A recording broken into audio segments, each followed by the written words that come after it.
YouTube, and welcome back to the channel. I hope you're all having a fantastic festive day wherever you are in this world, or if it's past midnight wherever you are, Australia, those kind of places.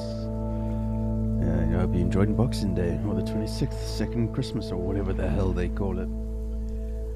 Not meant to be streaming today, but I just thought, what the hell, get this game in its in the right location. In other words, today being the 25th of December, Christmas Day somewhere, it is appropriate that we are playing Lake and Seasons Greetings.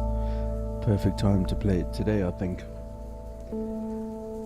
Some of the regular members that have watched previous streams would have seen me play the normal version, Lake Classic, which looks something like that. The developers reached out and said, yeah, give our DLC a go, would you? Actually, at the time of playing this version of the game, it was so chillax, the soundtrack was so fantastic that I actually went out and got it. That's how good it was. And I said to them, I had to whitelist my channel because of the music, because you couldn't play this game without the music. It's just ridiculous. And they said, I said, I got a copyright claim. Can you sort it out? And they did. The Magic Q. Happiest of days, mate. Yeah, something like that, isn't it? Christmas. What you get? What you get? What you get? The whole meal was really good. Ate way too much and hardly drank anything because of yesterday.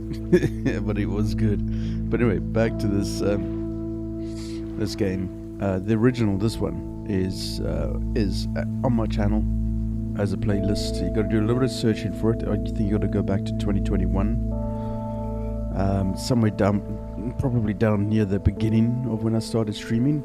And I got hooked on this game and played it throughout. It just, I felt like playing it again, but I'm not going to, because time. And then they sent me a link, a DLC. The developers reached out and said, here we go.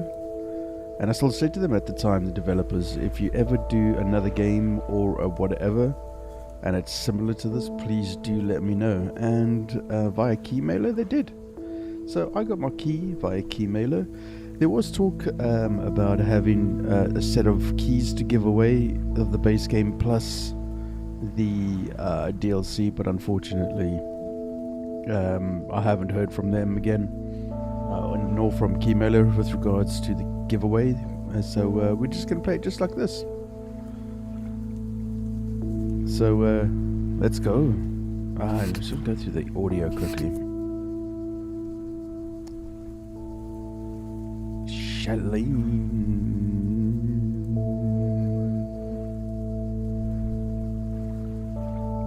you doing, 44?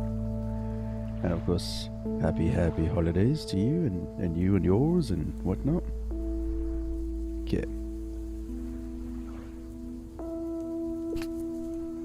Here we go. Absolutely fantastic. This is such a good series. This game, the soundtrack to the first one was absolutely enthrallingly perfect. Super chilled out game. Absolutely fantastic. Alright, chat, you know what to do. You know, you got to put down what you got. What you got for Christmas. What did Father Christmas bring you? Come on. Let's get it. I got a Steam voucher from my daughter, which is pretty rad. Oh god, this brings back memories. This is so good. Hello. Hey, Dad. How's that white Christmas looking? You promised, remember? Meredith. Of course. It's coming down as we speak.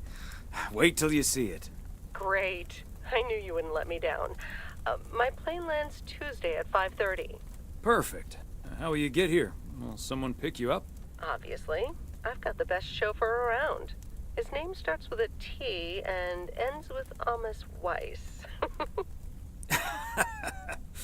All right, then. I hear he's the best in the business. I'll make sure he's there. 5:30 sharp. Oh, thanks, Dad. See you soon. 2 more nights, Em. Can't wait to see you. Same here. Say hi to Mom for me. Bye, Dad.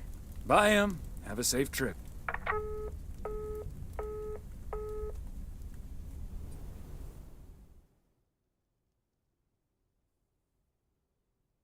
And to you too, Nawaya. Hope it's a Good good morning, night. Thomas. I bet you woke up feeling like $1 million after winning that monster pot Hey, last Aiden. night. Morning, Frank. It felt like $96.40, actually. But yeah, I had a great night's sleep. Ha! I bet. It looks like you've hit the jackpot again today. There's hardly any Christmas mail rush because of the snow. Ah, great. The sooner I can stretch out by the fire, the better. Ha! That's a strategy right out of my playbook. Take it easy out there today. Yeah, this game is so rad. Just love it.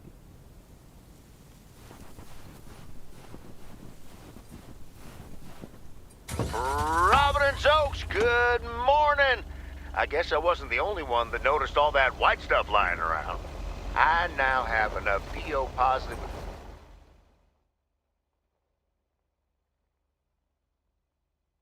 pet peeves about snow to last me a lifetime. But don't let that stop you from calling in new ones. My answer machine can handle it. PO positive or pet peeves? We're starting off the week with a PO snow positive from Cheryl. Jack, we all love the beautiful snowy scenery.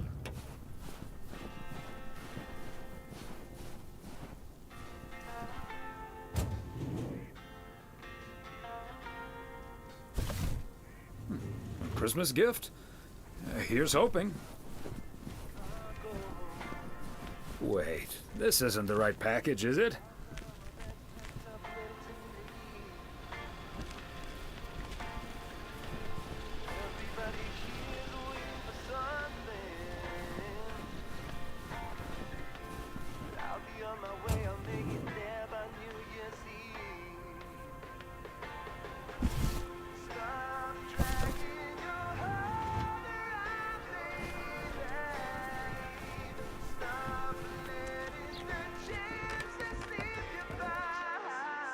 Alright, so the last time we played this, there were so many different things.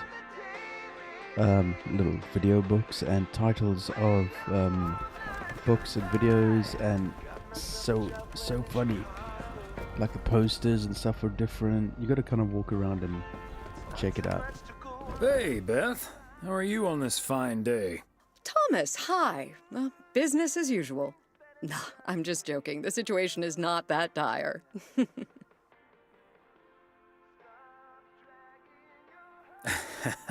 Really? So no Mildred rummaging for discounts today?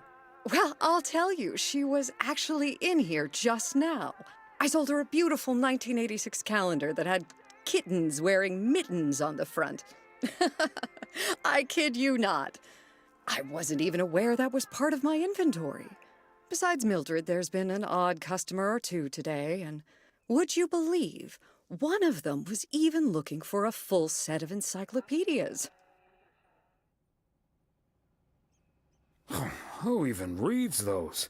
That's like 30 books. I know, they're wonderful. I even owned 3 sets at one point. But then I'll be the first to admit that a set of encyclopedias is nothing less than a veritable treasure trove of information at one's fingertips. By the way, did you know that the world's largest encyclopedia was created in 15th century China and comprised about 11,000 books? Isn't that fascinating? Imagine No, having to load it's that not into your fascinating car. at all. I don't think my trusty old van could take that. Or my bookcase, for that matter. Well, they do say a good book is easy to pick up, but hard to put down. Get it? How's Emily coming along with Christmas dinner, by the way? I can imagine she's pretty excited about Meredith coming over. So let me know if she needs any more cookbooks. I've got this beauty from Good Housekeeping that's all the rage right now. I'll be sure to ask her. But you know how Emily gets in the kitchen. There'll be so much food, we'll be eating stuffing all week. I suppose you're right. But don't you worry, I'll leave the cookbook. I have a feeling St. Nicholas has other things in store for you this year. Looking forward to it already. As well you should. Well, that's me for now, I think. Of course, of course. These are busy days for you, I can imagine. Right. I better get back to it and get ready for the New Year's sale. I've been in a perpetual fight with my pricing gun lately, so I need all the time I can get. And good things come to those who wait. I'll bring over your presents later in the week. I hope you have a Merry Christmas Eve tomorrow, and give my love to Emily and Meredith. Will do. And season's greetings to you two. Okay, we're gonna check out this. I saw something in the background. What does that say? Okay, that's actually the cover. Stephen Singh, Pal Cemetery. Oh, that's so funny. This is what I'm talking about. You gotta really have a look and see what you can find. There's so many little things. I can't read that properly. Crazy sport facts 2. Paws. It's supposed to be Jaws. The paw coming out of the water. I love this game. These developers are funny. The Bat in the Hat.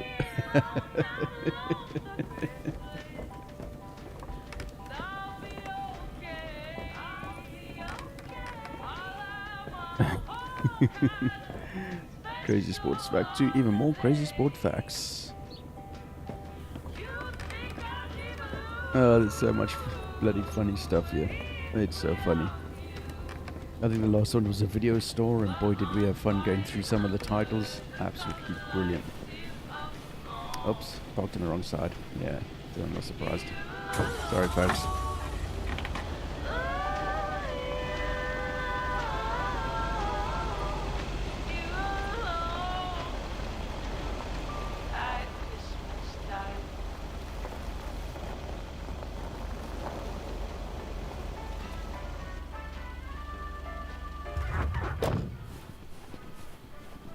Where are we? 351.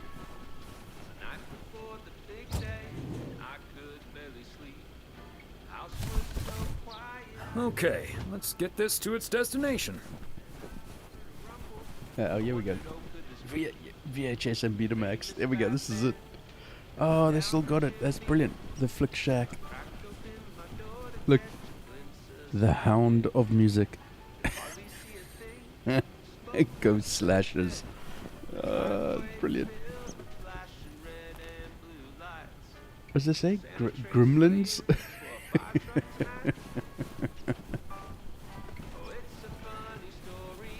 This is excellent. You guys should watch the first series. It's absolutely brilliant.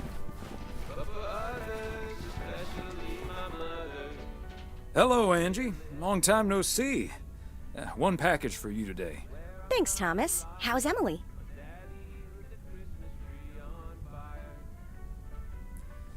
She's very busy. The motel's chronically understaffed. Ah, yes. This must be busy season at the motel. I do like it when out-of-towners come to visit our little hamlet, especially when they like movies. Apparently most of the rooms have been fitted with VCRs now. Should be good for business. So, what do we have here?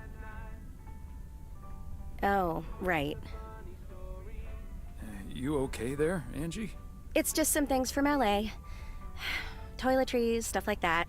I recently ended my relationship. So definitely not okay. Pardon me. It's fine. It was my decision, and it was the right decision. The long distance thing just wasn't working out. Still, seeing your spare toothbrush, that shampoo bottle, a stick of deodorant, it just makes it so definite, you know? Like, the LA chapter of my life is now finally completely closed.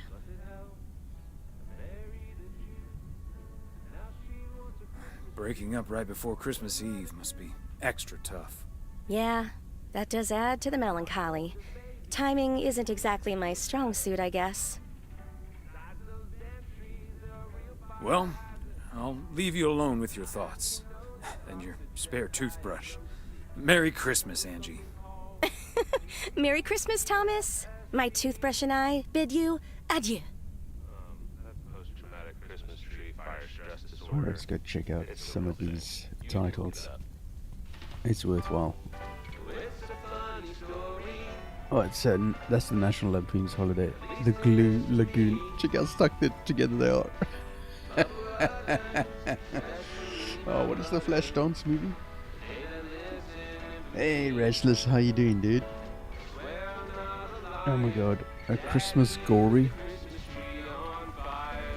The Thermometer. Schwarzwald.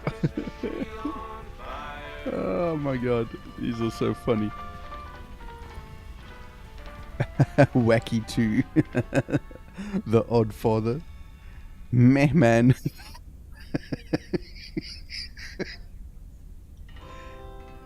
Oh my god. Oh Jesus, these are funny. 19 candles.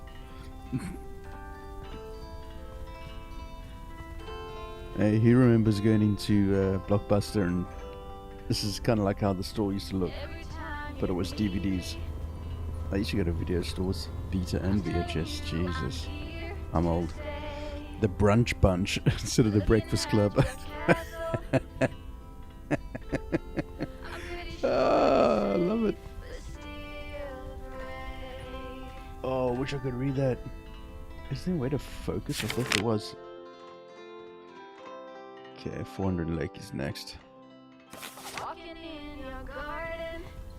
What is that? This something I don't know. The Friendly Dead. Oh, vinyl. I want to go through all of them. Damn it. Alright, on to the next.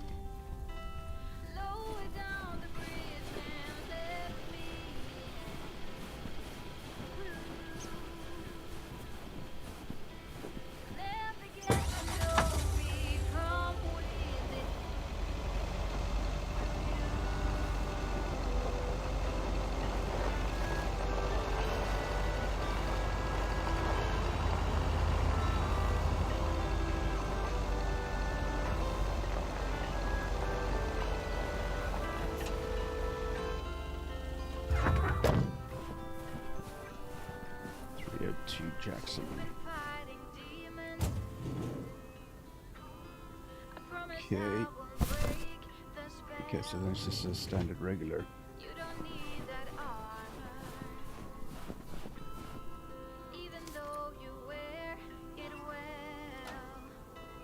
So I wouldn't mind being a postman in a town like this.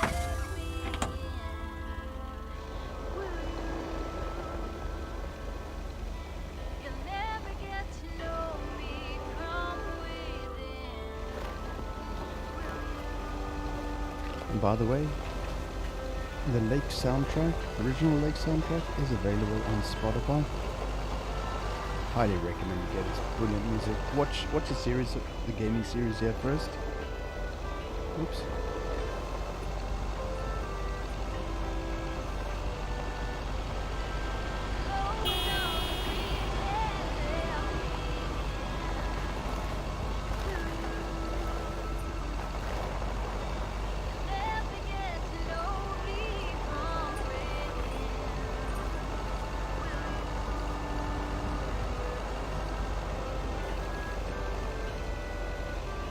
Hey, Kev. How are you doing, mate? You got your ID back? Metallica fan? You got it back? Nice. Welcome back, dude. I know it's not the time that you like to celebrate, but... The mighty Ambrose River. All frozen over.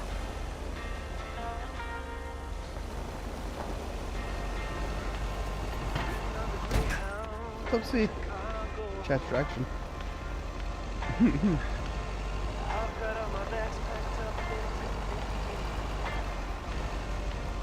Whee!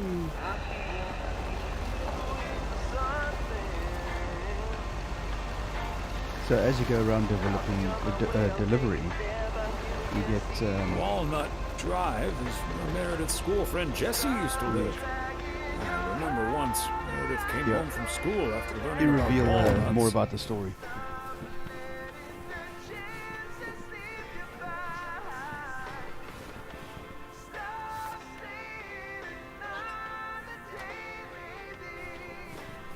I love this game. Yeah, Home Alone got pissed. Yeah, well, you always got friends there, mate.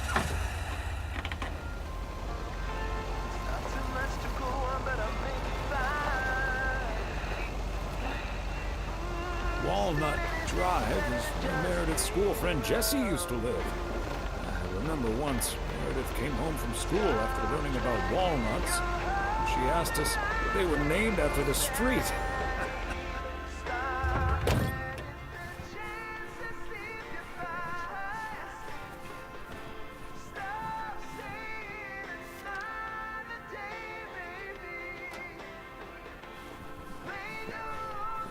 I love this game. I love the graphics, love everything about it, man.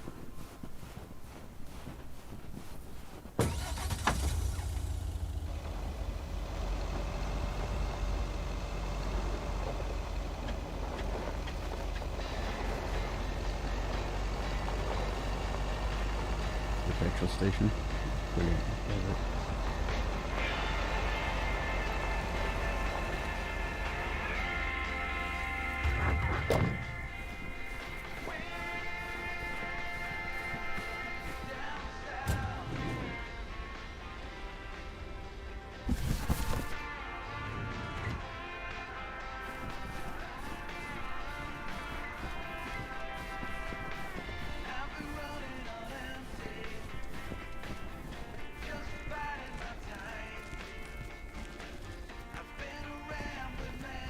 Yeah.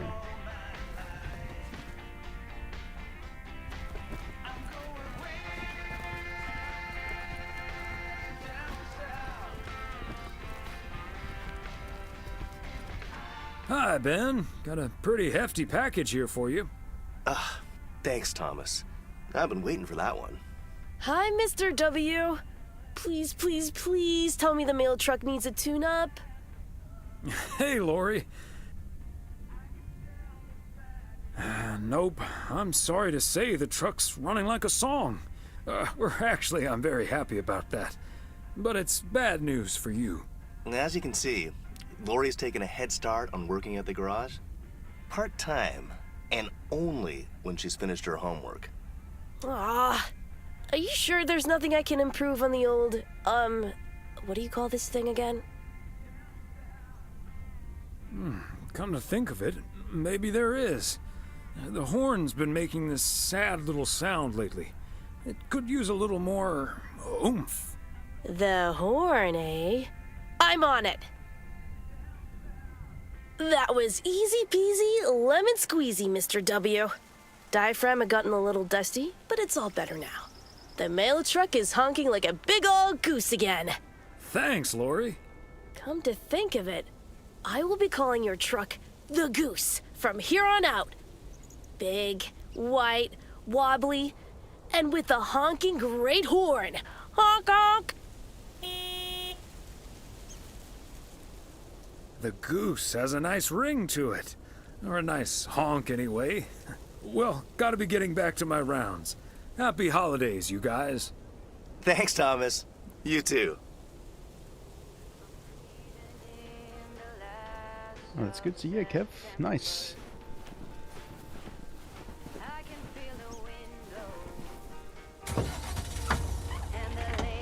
This game is so chilled, man. It's brilliant. I love it. Oh, we're gonna go see the old boy in his fishing. Not going to the lumberjack today, I see.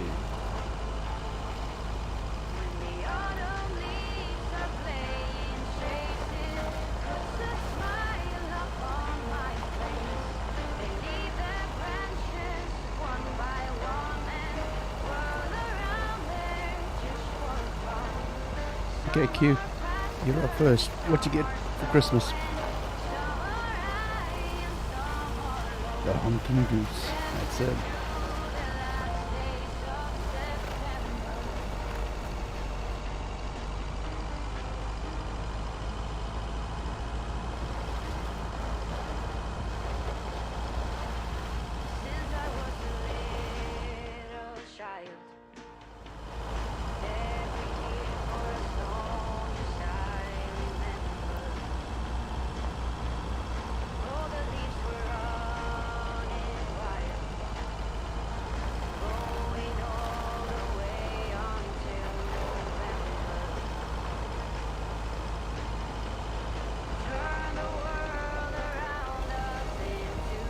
To the cafe motel. Is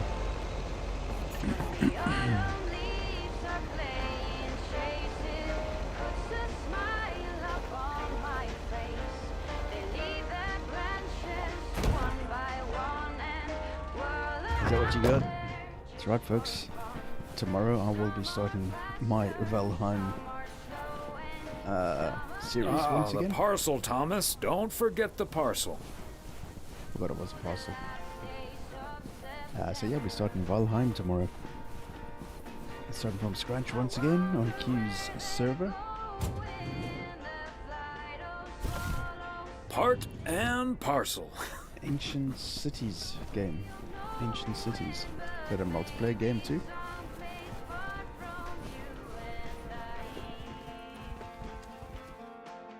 Hi there, Mr. Mailman. Got anything for me today? Hello, ma'am. Just one parcel. Thank you, sir. It's true what they say about mail carriers in snow. You bet. Nothing can keep me from the swift completion of my appointed round. That too, of course. But I meant that the snow makes them look even more handsome in their uniform.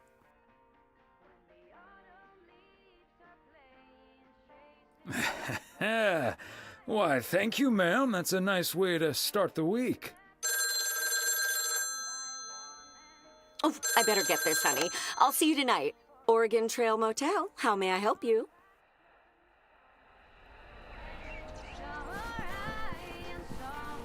Wait, that's his missus, by the way, in case you're wondering. You won a whole bunch of games. Nice. Yep, the Valheim team is back. Off on the boat we go.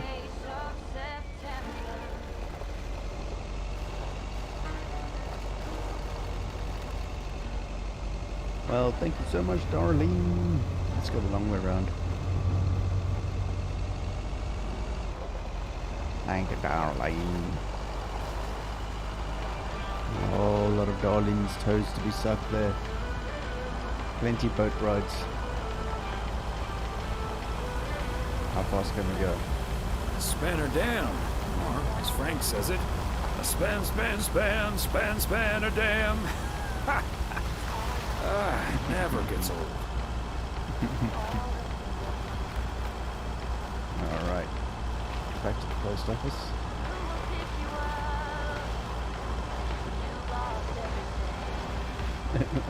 Got some Darlene's toes. Big farm to the right. Fishing boats to the left. There it is there. The old boy is fishing. That's the diner.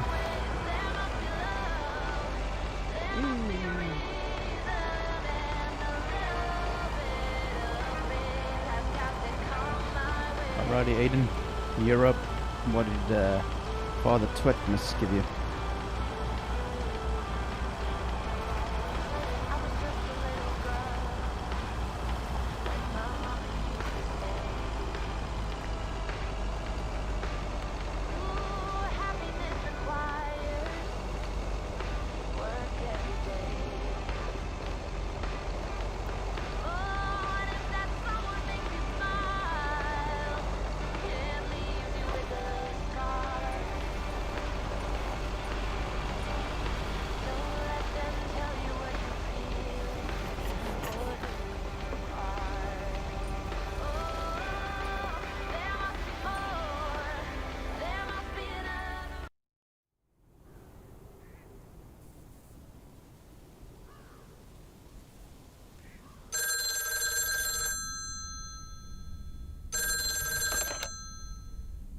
Hello? Hey, Dad. Meredith! Meredith! What's up? No bad news, I hope. Meredith? Dad, I'm so sorry, but I won't be able to make it tomorrow. What's wrong? What happened? Are you okay? I'm fine, Dad, don't worry, but I'm snowed under with work. It's at 86. It needs to be up and running at the start of the new year. I stumbled upon some errors today, and now we need to fix them this week. This sucks. Yep, it sure does. Is that Steve guy pressuring you again? No, it's not Steve's fault. We've all worked so hard this year. Can't squander it all in the last week, right? I hate to say it, but that sounds exactly like what you said last year. Have you told your mom yet? Yeah, I just called her at the motel. Oh, someone's calling. Must be your mom. Okay, well, that's my cue. Gotta get back to it. I'll call again soon, Dad. Love you. Hey, is that you? If by you mean Emily, then yes. If you mean M for Meredith, then no. I just got off the phone with my other M, so I was pretty sure it was you. Oh, Thomas, don't joke around as if nothing's wrong. What else can we do? It's just Christmas. Well, just deal with it, like we always do. Why don't we invite someone else? Unless you're happy with just Mildred coming over. That's a good idea. I'll think about it and maybe invite someone tomorrow. Okay, honey. As long as you don't invite Jack, you know, his jokes may even scare off the turkey. In any case, I'll call Beth and ask her again, too. And then I have to do a towel run, refill the vending machine, and vacuum the reception area. So it'll be a while before I'm done. I'll see you tonight, honey. Okay, Em. Drive home safe.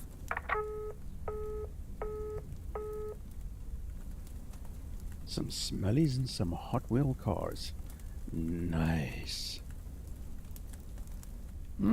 Major League Baseball umpires are required it up for the honeys, to wear huh? black underwear while on the job, in case they split their pants. Golf is the only sport to have been played on the moon. On February 6th, 1971, Alan Shepard hit a golf ball on the moon. Because of the low gravity, it may have traveled more than a mile. All right, 44. You're up. What you get?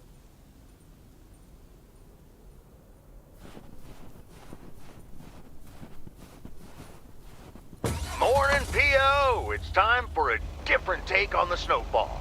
P.O. positive or pet peeves? Take it away, Charles. Jack, I'd like to respond what Cheryl said about the snow yesterday.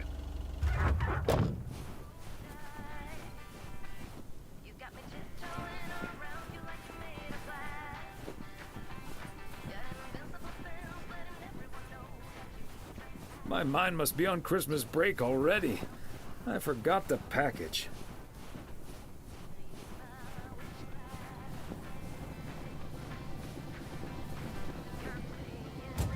All right, 44. What you get? What you get? What you get? What you get? What you get?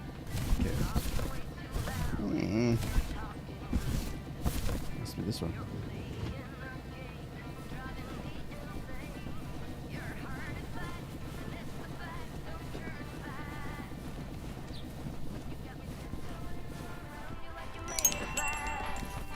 Oh yeah, this one's a class act. Greetings, Nancy. Hello, Thomas. That should be the last batch of Christmas pudding ingredients. Sounds good. Is it for you or for the store? For the store, of course. Oh, I'm not gonna change my my. cooking schedule just because of Christmas. Except for your 44 Ways to Dive OnlyFans page. But isn't that the best part of Christmas? I'd rather save myself the time and effort. So you don't change your cooking schedule at all? Not now, not ever. Monday's mac and cheese, chili on Tuesday, meatloaf Wednesday, cheeseburger Thursday, fish Fridays, Saturday steak and mash, and it's corn on the cob Sundays. A healthy and balanced variety of culinary goodness. Color me jealous. No need to be jealous. No one's gonna stop you from creating your own schedule. Maybe I will, but I'm going to enjoy the Christmas meal first. And I'll be savoring my homemade chili. Nice. I'll be on my way now.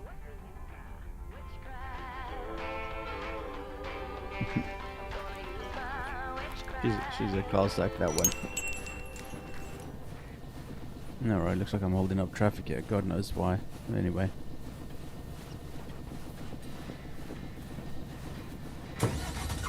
Just to keep your bits warm. Fair enough. It should always be warm.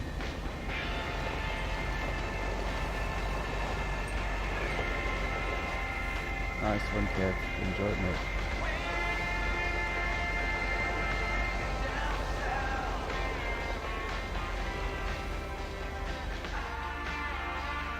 This one here. Okay.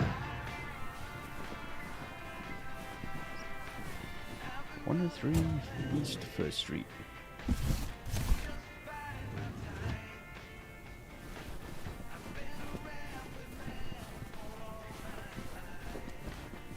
That's Kev. I hope you enjoy it, mate.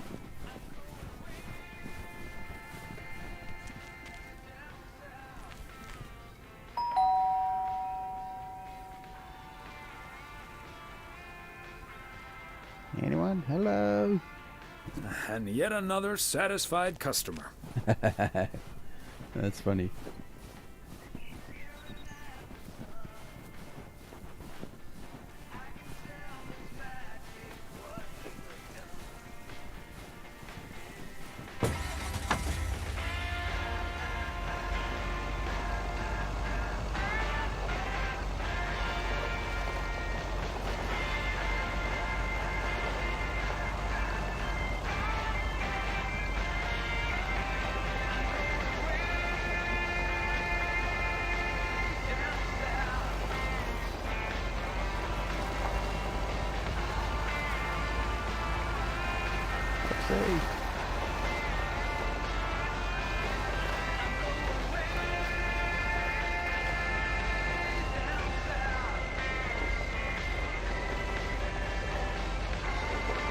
Bert's out of town for the holidays, but he did ask me to keep an eye on his place.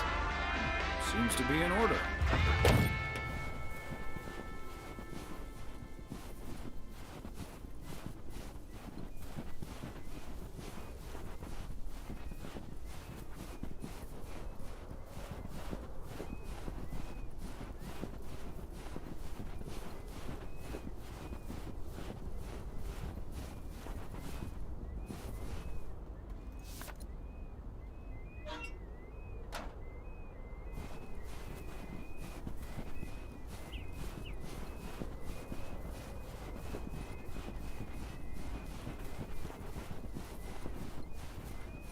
Yeah, mate, it's good to have that company in it.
Christmas gift? Here's hoping.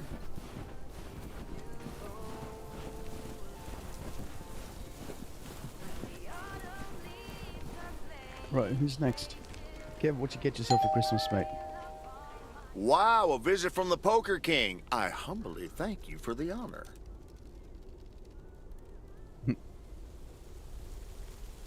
The Poker King hath brought a parcel for the Jack of all trades.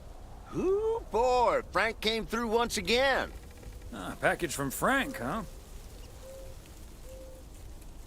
What's in it? You don't want to know, Thomas. You don't want to know. But what I will tell you, I'm kicking off the new year with a bang. I better put this somewhere dry. And then it's back to reading Doyle Brunson's Super System. Oh, you're in trouble this Sunday, sir. And what are you doing tomorrow night? I'm gonna visit my brother and his family in Idaho. Anyway, later, Thomas, and take care on those icy roads.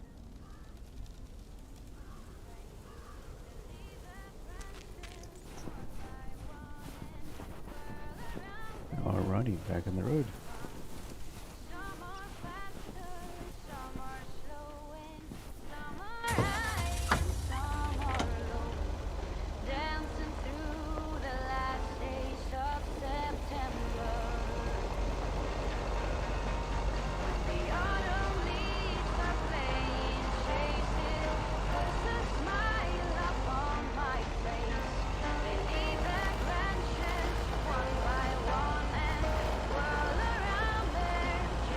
Oh, there's other streamers on. I'm sure I saw Da Vinci on earlier.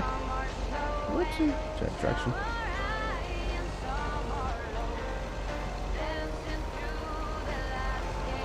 Yeah, what you get yourself for Christmas, mate? You know, like small things, you know, like another shot at life, you know? Them kind of vibes.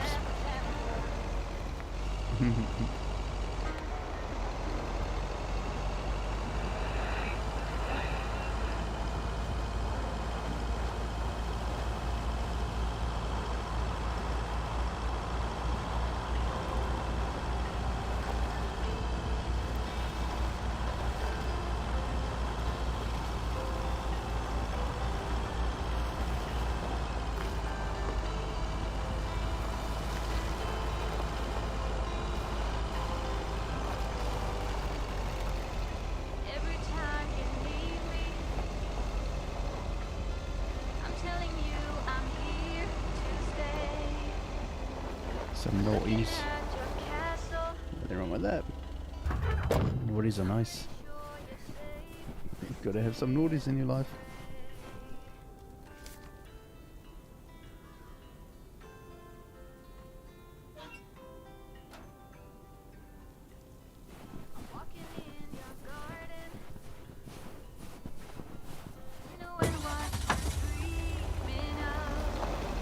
Aiden, I need to give you the details to log into Q's server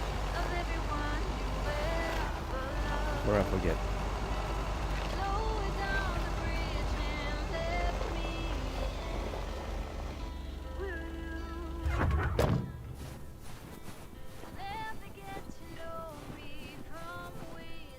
Ah, okay. That's not a good start, mate. But it is your life.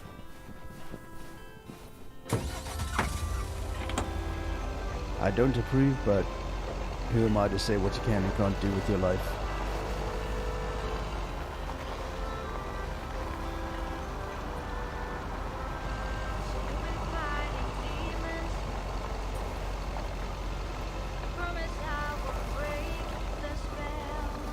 Heron Circle. Feels like I'm going round in circles sometimes.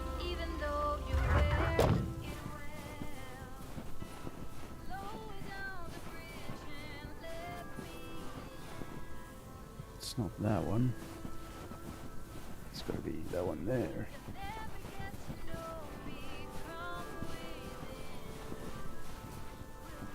Yeah.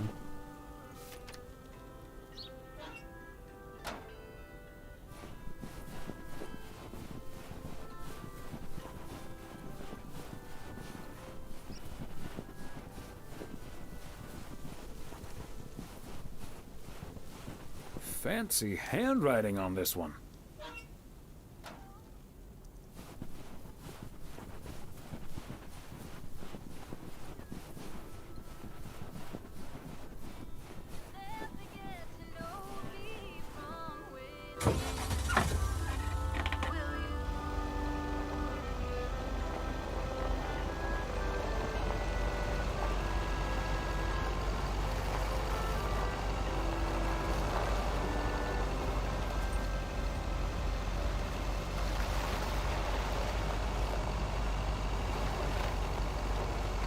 Exactly, mate. It's your life. You do with it what you want.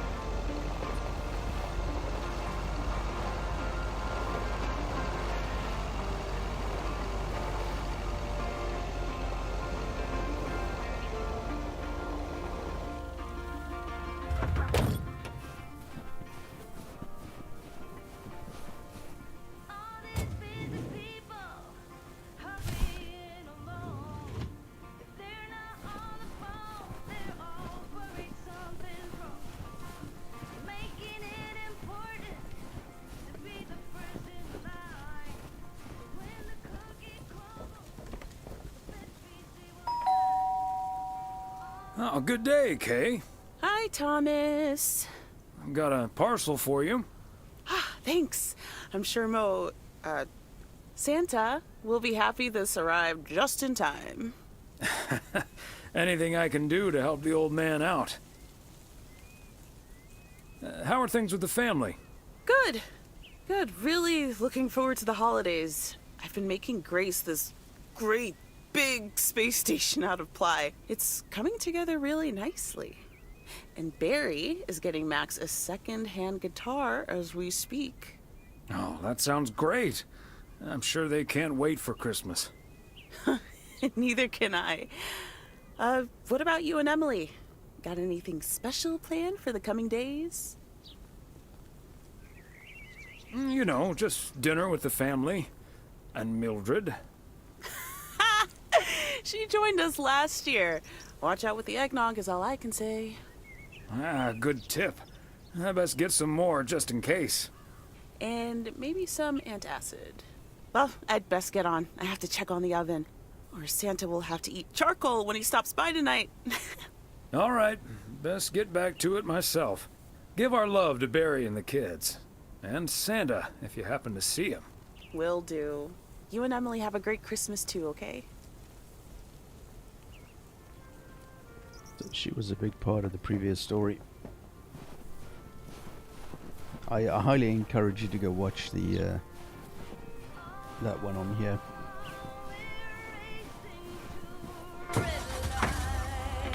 Alright, on to the next. Is that much Christmas lighting really necessary?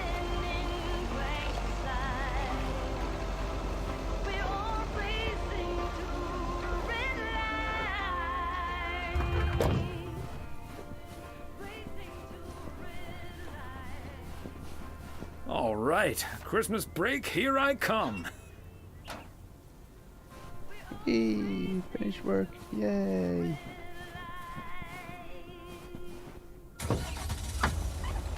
Gonna head up to the Magic Q's place, into that log cabin of his, taste some of that Kraken. Hell yeah!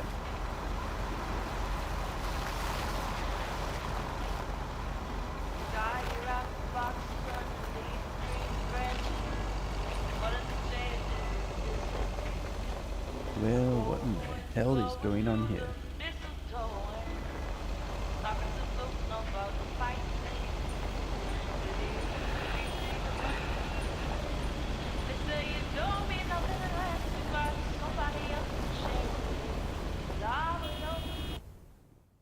Yay! Next Hey, day Thomas, done. do you think it'll ever stop snowing? I'm glad it's the last day before Christmas break. Well, sorry, Frank. They're forecasting snow until at least the new year. But hey, about Christmas. Meredith bailed on us, which leaves us with a bit more food than we can handle. Maybe you'd like to volunteer and help us eat it tomorrow evening. Christmas dinner at the Weiss residence. That sounds great, Thomas, but I'm afraid I'm all tied up. The Knicks are playing the Celtics. I think the Celtics will go all the way this year, but I wouldn't count out an upset at the Garden.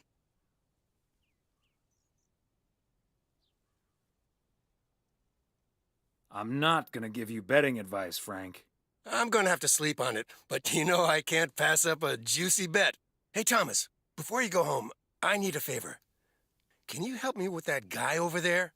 He said he's looking for a job, but I really gotta run now. Try to find out what he's made of, okay? Good luck. Hello, young man. I heard you were looking for a job. My name's Thomas Weiss, and I've been working for the Postal Service for nearly 40 years. Hi, I'm Matt Kearney. I'm glad someone finally showed up. Nice to meet you, Matt. Snuggy git. Do you have somewhere else to be right now?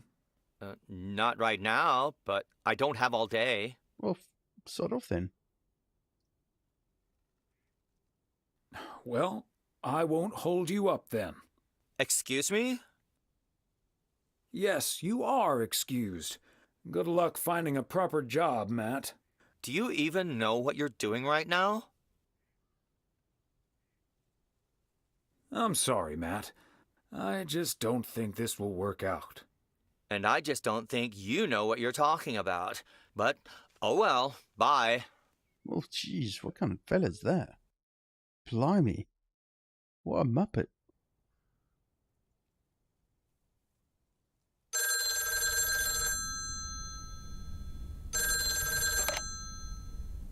Yep, hello.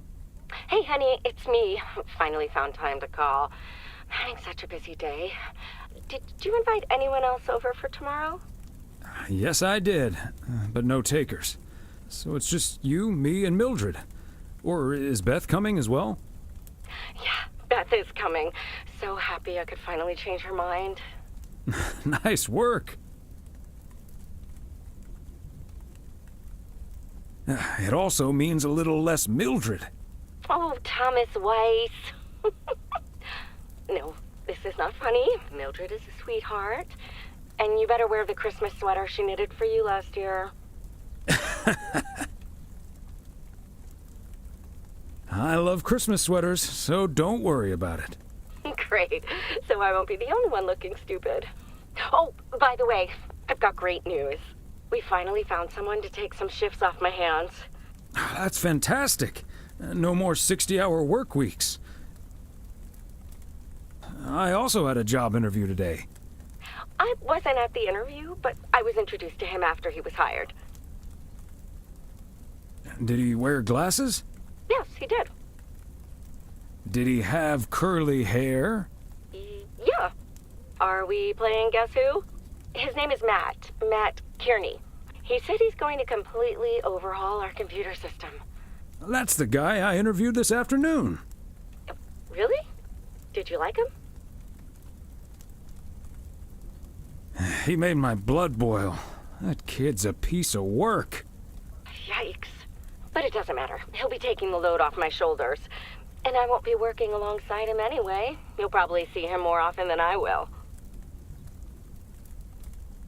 And there I was thinking I dodged a bullet. We'll see how it all pans out. Oh, gotta go now. Bye, hun. Linus, how are you doing, dude? We're running through who got what for Christmas. I know what you got. Tell us all. Go on.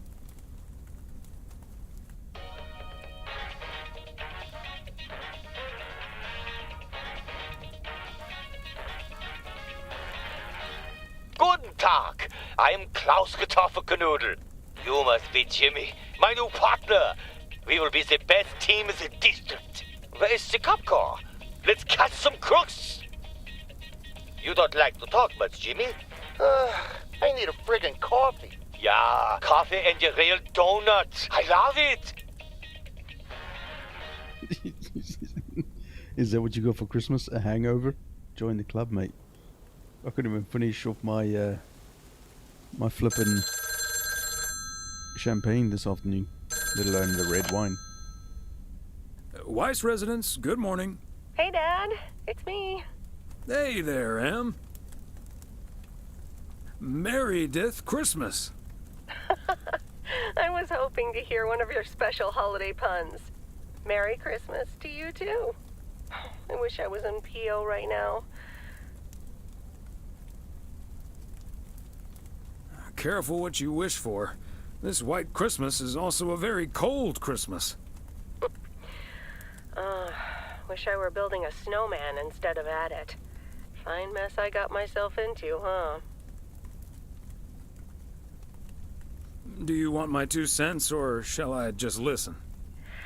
I reckon I already know what you're thinking, and you're probably right. I'll be okay, Dad. Work's progressing nicely, actually. And Tess is coming over later. She's also stuck here. We're going to try to cook up some semblance of a Christmas meal. Oh, that's good to hear, Em. I hope you have a great day, Em. Thanks, Dad. You too. Don't forget to leave some room for Mom's lemon mashed potatoes. Oh, that reminds me. I need to try to pry that secret recipe out of her. I'm gonna call her at the motel right now. Thanks for talking, Dad. And Meredith Christmas. You got it, Em. Hang in there. Thanks. Love you.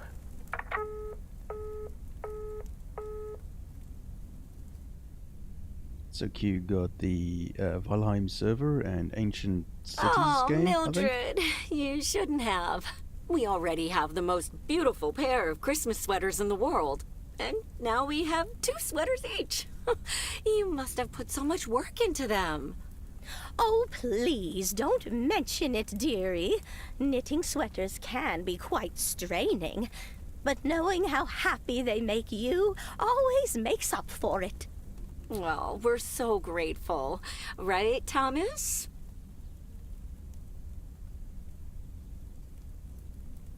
They're beautiful. Thank you so much, Mildred. I especially like that our sweaters have the same pattern, so I don't have to look in the mirror to admire it. Oh, Thomas, that makes me so happy to hear.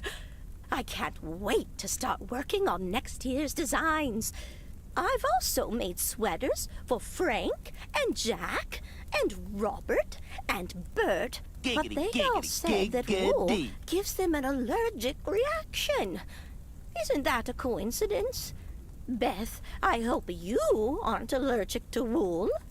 You're not going to believe the coincidence, Mildred, but yes, I actually am. And it's such a shame. If only I, too, could celebrate Christmas wearing one of those beautiful sweaters. Well played, anyway, madam. Well Emily, played. would you be a darling and pass me the peas, please? Peas? I don't... Oh, you mean the string beans. I suppose peas would have gone lovely with the meal as well, now that you mention it. Right, Thomas? Peas, beans, it's all green to me. Oh, yes, of course. I meant the string beans. Of course, silly me. But let me get on with it. It's time for my presents now. And you may have already guessed that they're books. Mildred, why don't you open yours first?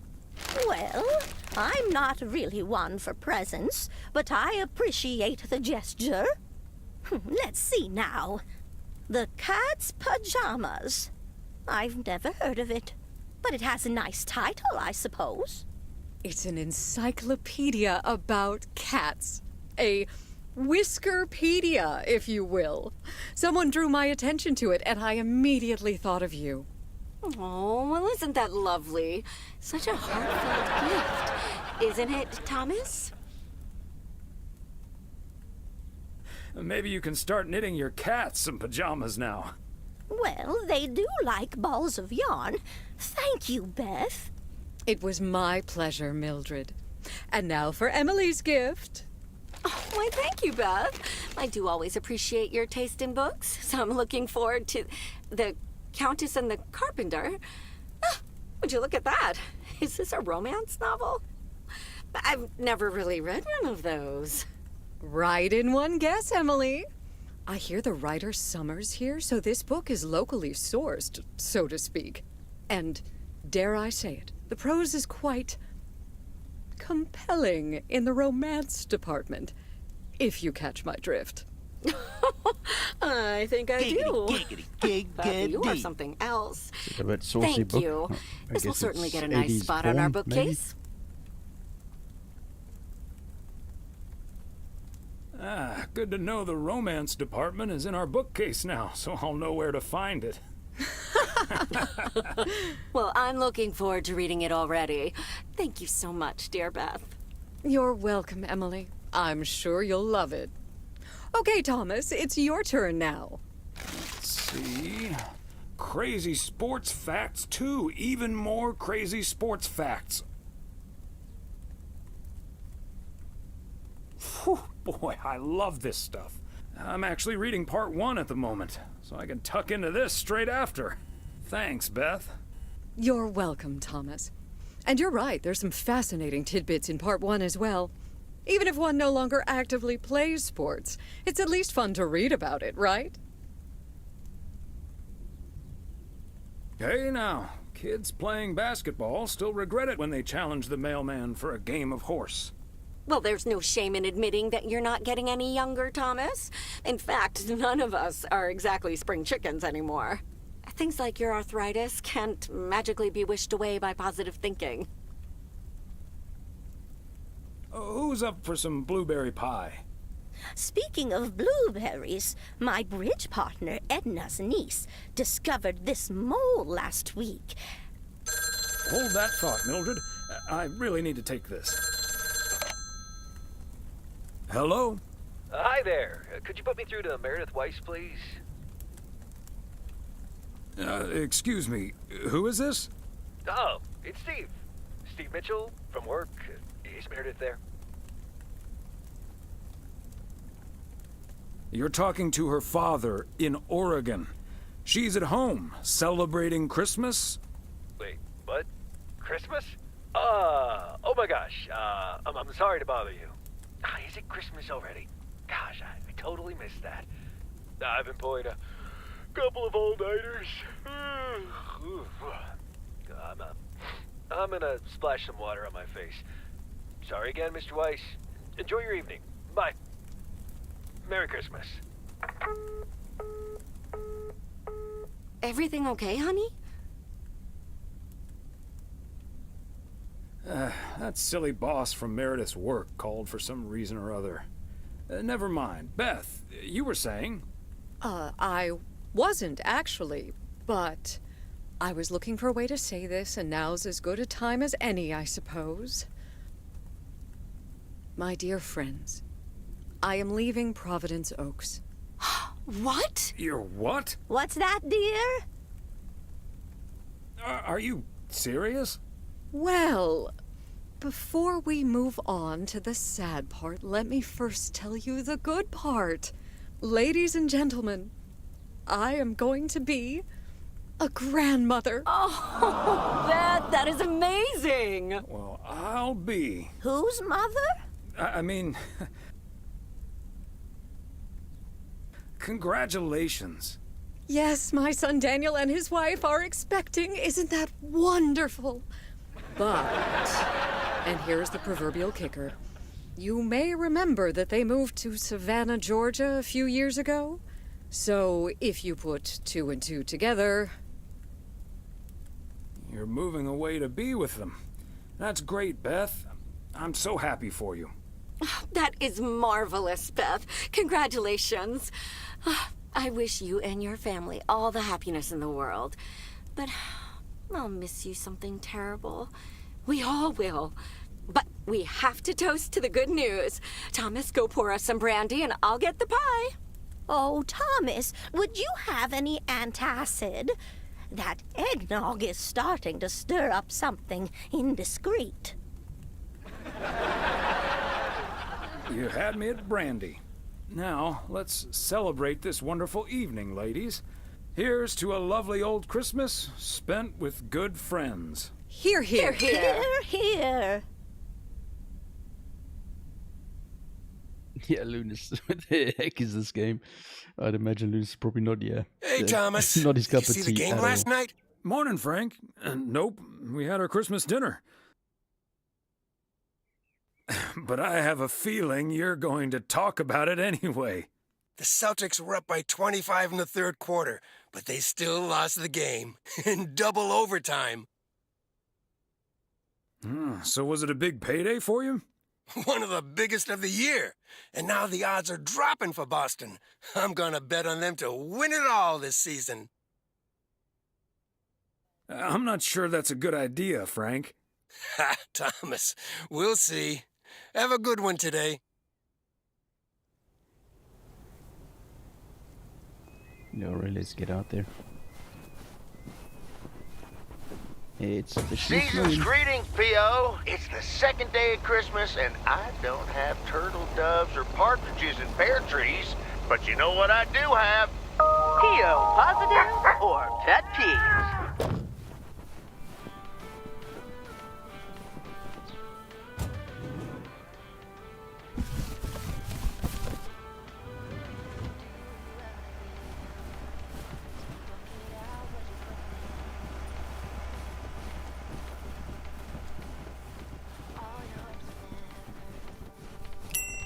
Yes, I understand, but Maureen said... Doesn't really matter what Maureen said. I can't help that her orders have been delayed because of the snow. She should have just ordered sooner. It's not like New Year's Eve appeared on the calendar out of nowhere. That's true, but it was only 2 weeks ago that she decided to throw a celebration at the diner. And once we're sure we can host a proper party for everyone, you are also invited. That sounds an awful lot like blackmail to me. Please come to my party, Nancy. But first, hand over a football team supply of cheesy dip, quiche, and sloppy joes. I'm sure she didn't mean it that way, and I'm sure you're more than welcome either way. But I have to run now. Bye, Nancy, and hi-bye, Thomas. Bye, Kay. Maureen Hennessy strikes again. P.O. would be a boring place without her. Boring? Drama-free might be the word you're looking for. One thing's for sure, she does not know how to run a business. Always bites off more than she can chew. And now I'm supposed to come to the rescue? Isn't this a great opportunity to generate some extra revenue? With the ridiculous discount she's demanding, it's mostly nothing but a great opportunity for a lot of extra work. Anyway, is that parcel for me? You can just put it on the counter. All right, since you asked so nicely.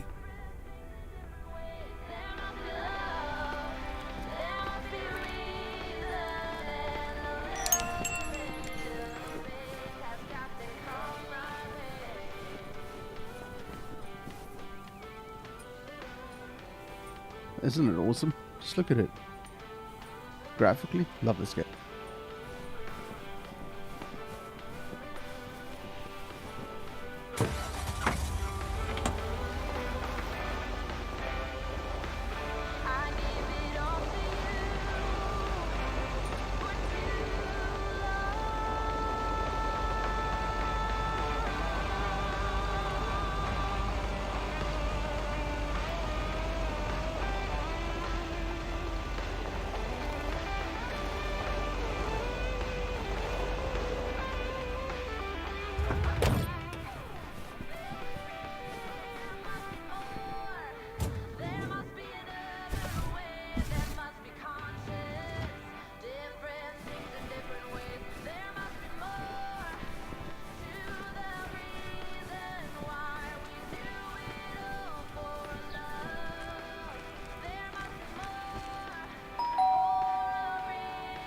The Kovacs family always heads to Arizona in the wintertime.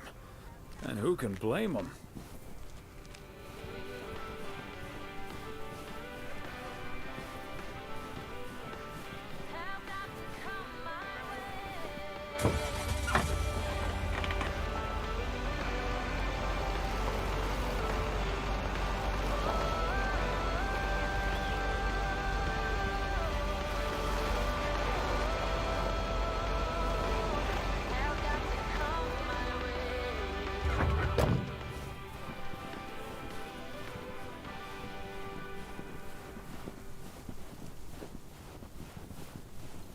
Another satisfied customer. Unless it's Bill's.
Somehow it's always nice when our neighbors get a letter. Here's to you, Andy and Toby.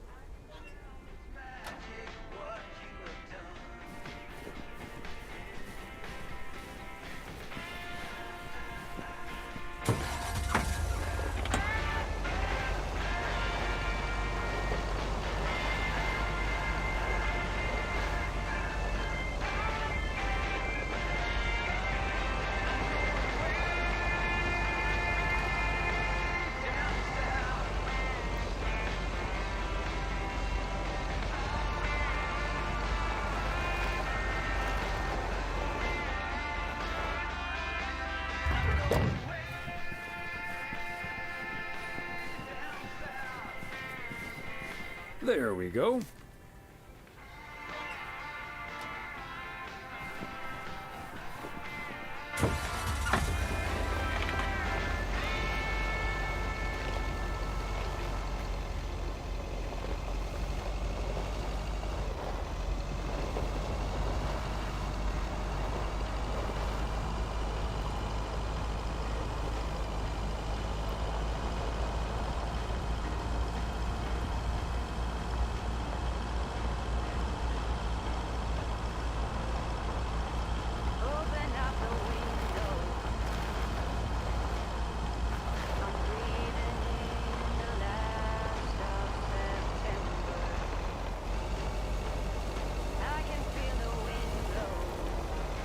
Okay, Thomas, just keep the wheels steady and trust the snow chains on the tires.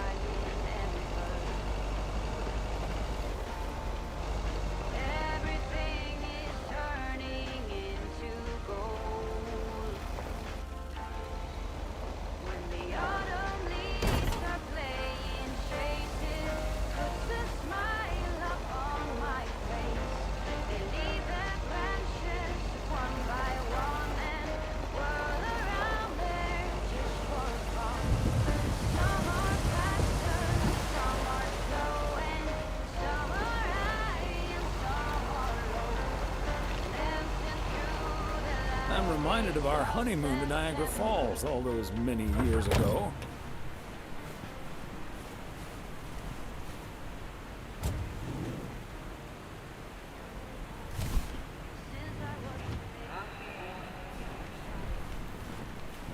I mean, come on, who wouldn't want to live here? In winter and summer. Come on now. I'd love it. Hey there! Looks like Santa's a little late this year. If you keep ordering heavy parcels like this, Santa might just skip your house altogether. Oh, sorry, Thomas. Let me give you a hand. That must be the fire pit I ordered. Now I can finally go ice fishing without freezing at the same time. Ice fishing? That sounds like a nice adventure. Well, you're in luck. Bert's out of town, so I could use someone else to talk to. Not that Bert talks that much. How about it? Tomorrow evening? Sure, let's do it. But you better make sure that fire pit is working. Perfect. I'll bring all the gear, but feel free to bring some booze. Hey, did you have a nice Christmas, by the way? I've had better. My daughter couldn't make it. Sorry to hear that. Anyways, I won't hold you up any longer. I need to assemble this baby. See you tomorrow, Thomas. I'll come pick you up. Cheers, Lunas. Sleep on, mate.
These cabins must be so cozy in the wintertime.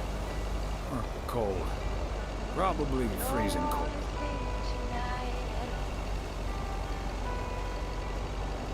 Just wanna watch them stars fall. You don't wanna try and make up dreams. Just to be seen, I wanna lay here beside you. Quiet. Fire breath and open sky. It's not what we know, it's where we go. I grow wings and tell her goodbye. Oh,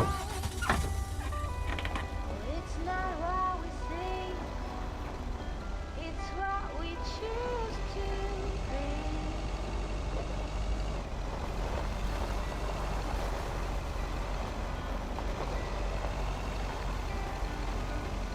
Flowers hide rise under your feet. To each second is a tree. I keep my balance next to you. It's true. Nowadays there's nothing I wouldn't do.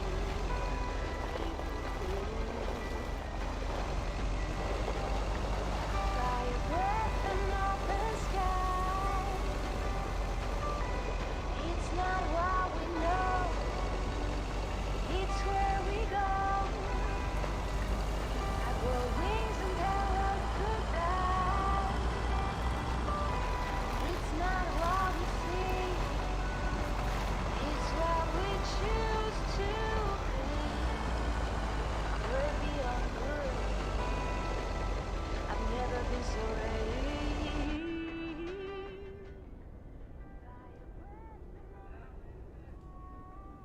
Whoa, looks like you're having some car trouble. Yeah, just a second, my good man. Gabriel, can you figure out what's wrong with this blasted vehicle? Give me some good news here. I mean, I'm not really a car mechanic, Mr. Price, but I know the smoke isn't a good sign. No duh, Einstein. Say, hey, Mr. Mailman, what's your story? Name's Thomas Weiss, and yes, I do deliver the mail. Okay, then you're Thomas Weiss, mailman. And I'm Connor Price, annoyed man. Gabe, if you don't know what you're doing, then why on God's green earth are you fiddling around with that engine? Just thought I'd pop up in the hood, Mr. Price. What with the smoke and all? It needs to vent. Needs to vent, huh? Never have I felt more like a busted car engine. God! I'm dying in this podunk country-ass town. Bunch of freaking yokels. So, hey there. I see you've already had the privilege of the full Connor Price experience. I guess that car engine isn't the only thing that needs to blow off steam. Yeah, Connor can be a bit much. Anyway, I'm Ilsa Richter, local TV segment producer turned car problem solver. And that sporting young man over there is Gabriel Serrano, local TV sound guy turned amateur mechanic. Emphasis on amateur. Hey, I never claimed to know anything about cars.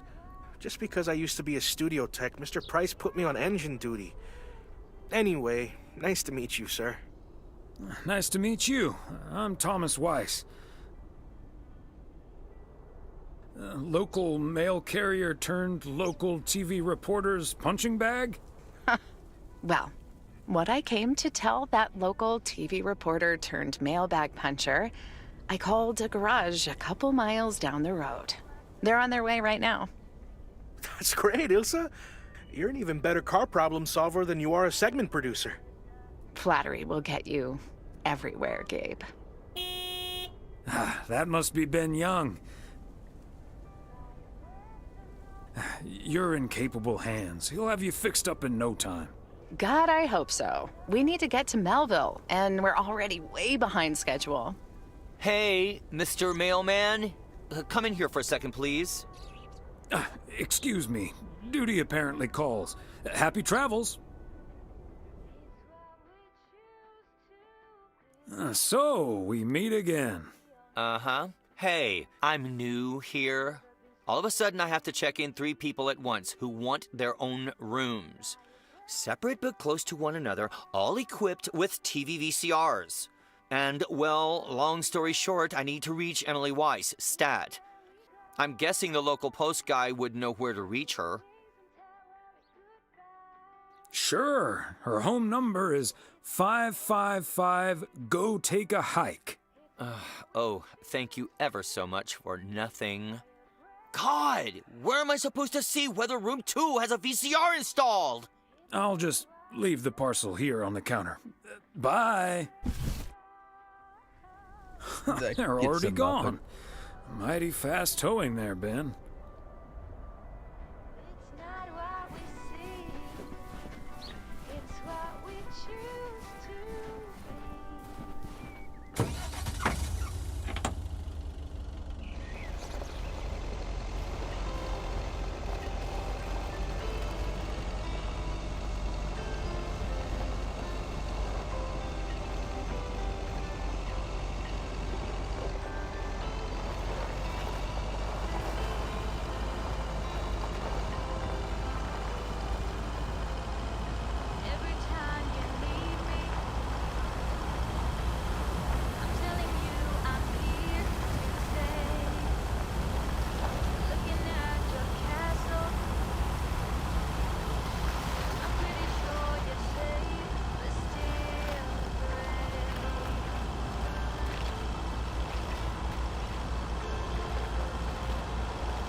And that's the last one.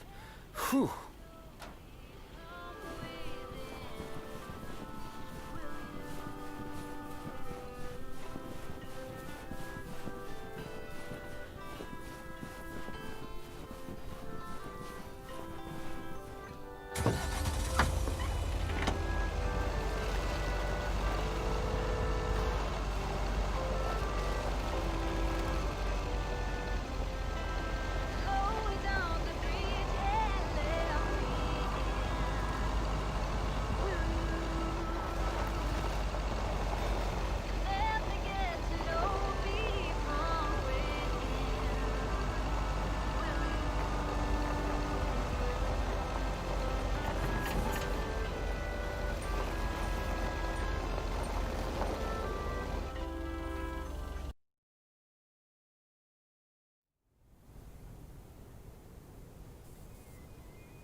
Hey, if it isn't Connor Price. Oh, that's him, huh? He's taller than he looks on TV. I was hoping you'd be spared the Connor Price experience. Suffice it to say, he was not friendly. Wow, sounds like a real jerk.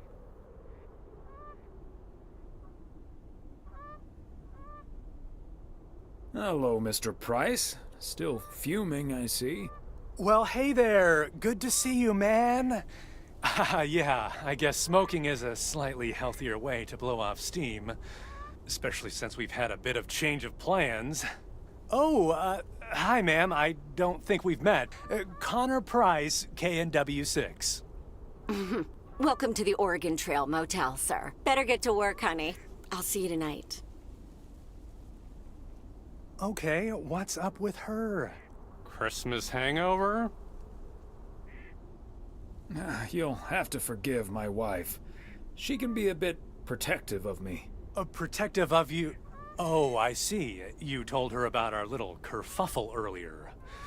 Listen, I'm man enough to admit that it wasn't my finest hour. I'm usually a lot more easygoing. In fact, the Willamette Week once called me one of the most likable faces in local broadcasting. Well, my grandma used to say that it's easy to be nice when everything's fine. Staying nice when you're under pressure, that takes a bit more effort. Well, when my car isn't breaking down during a tight shooting schedule, I'm a pretty swell guy. Believe me, that's the price guarantee. So, has Ben Young managed to fix your van yet? No, that's the change of plans I was referring to. Turns out we need some parts that the garage doesn't have in stock, so Young's having them shipped over ASAP. But in the meantime, we've decided to stay right here in lovely, picturesque, whatchamacallit, USA. It's Providence Oaks, P.O. for short. Yeah, well, to be honest, all these little villages look pretty much the same to me anyway. See, we're supposed to be shooting some remotes on local end-of-year festivities and such. A grand kickoff to our special series on small-town American life. And it doesn't really make much of a difference if we start here or in freaking Melville. Except, of course, that Providence Oaks is way nicer than frickin' Melville. I was gonna say, this town has warmth. I like warmth. And so do our viewers, I'm betting. So get ready for your town to be featured in part 1 of The Oregon Trail. Title pending. Might be a little too on the nose.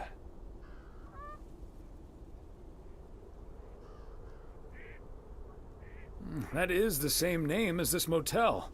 So I guess it isn't particularly original. My wife works here as a receptionist, but she's not the one who named it. See, this is what I'm talking about. Real conversations with real Americans, right? But as fun as this is, I should be turning in.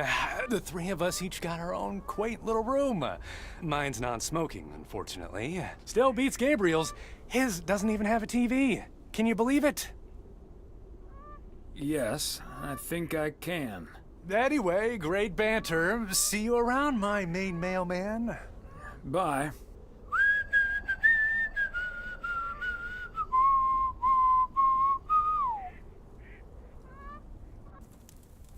What a weird conversation that was. Holy hell.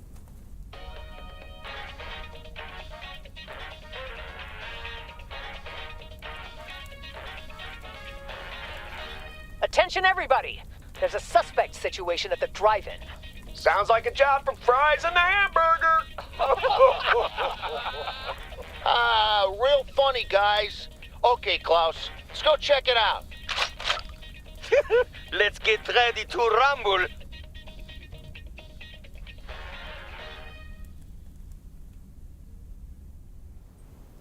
Man, is it just me? But I'd like to see that TV show for real.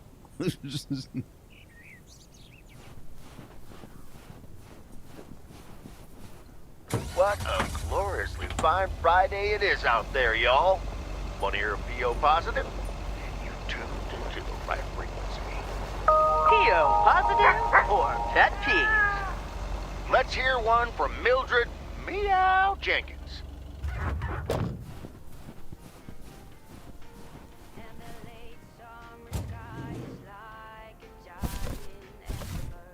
Okay, let's get this to its destination.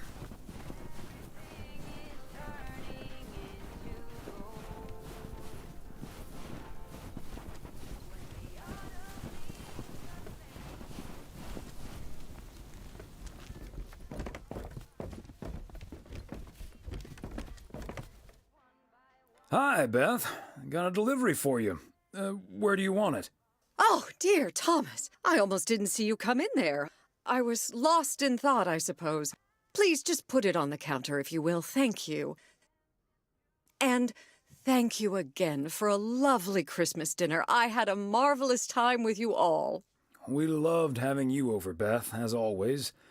Emily and I had a great time. But about that news of yours. I was afraid it would perhaps put a dampener on the evening, but I was happy we could celebrate together nonetheless.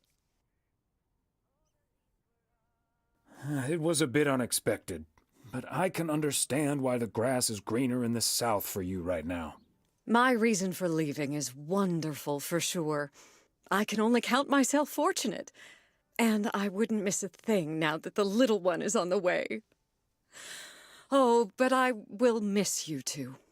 As Helen Keller once wrote, so long as the memory of certain beloved friends lives in my heart, I shall say that life is good. You're like a walking library, Beth. Always a fitting quote. So, haven't you ever thought of moving closer to Meredith over all these years? She is living quite a ways away, right? Thought about it? Yes. Your news has put things into perspective, I suppose. But leaving here would sure be a big step. Maybe too big, I don't know. Who knows? Maybe Meredith will even make it out here one day. And there's always the phone, of course. And don't forget the postal service. Quite right you are. Well, I won't keep you any longer, Thomas. I need to sort through this new delivery you've just brought in. And believe you me, that's going to take me a while. I understand. It's best to take your time with things like that. Exactly. Whether one likes it or not. Until next time, my friend. Up and at 'em. See you, Beth.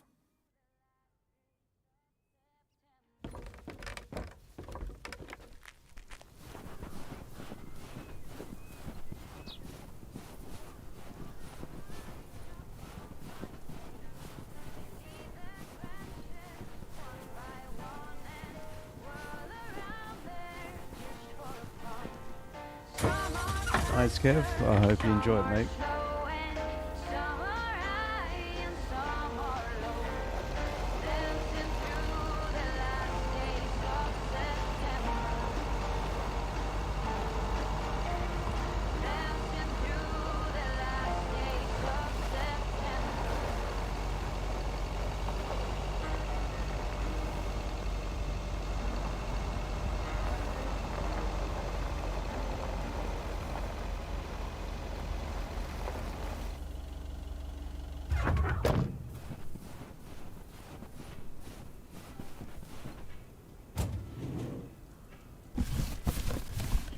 Part and parcel.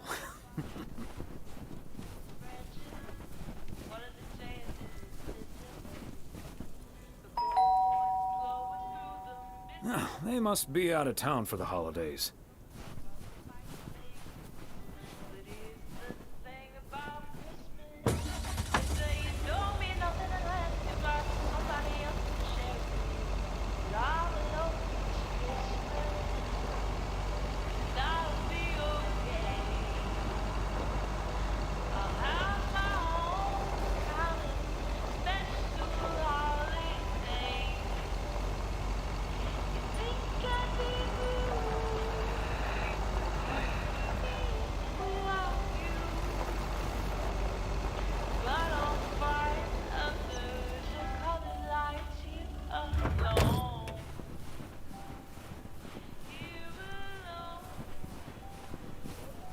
Fancy handwriting on this one.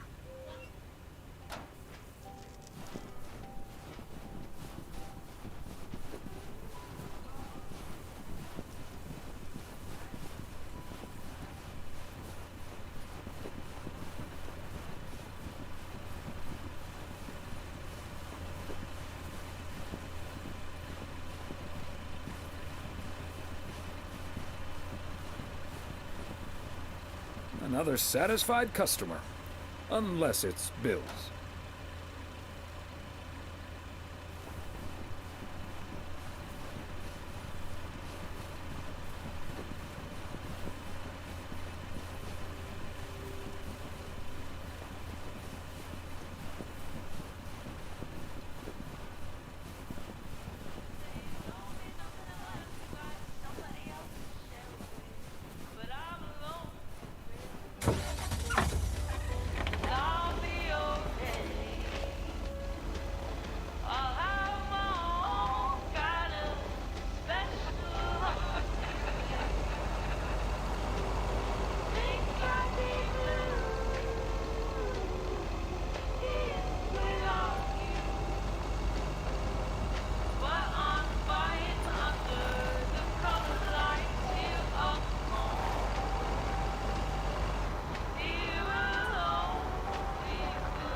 There we go.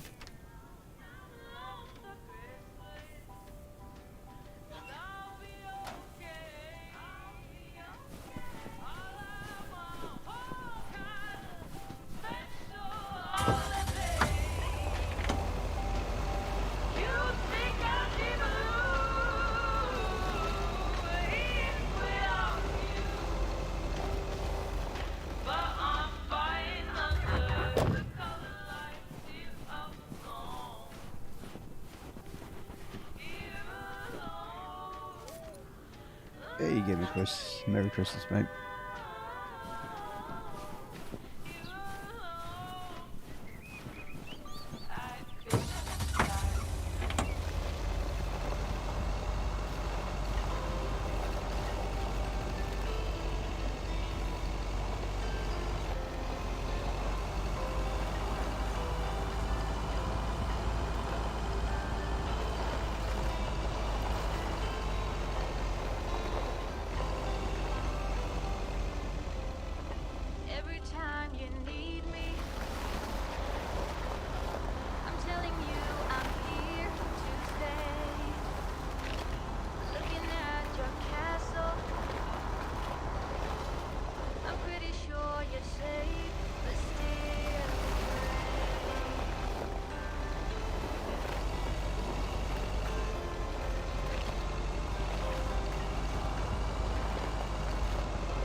Well, how the hell am I supposed to get that there?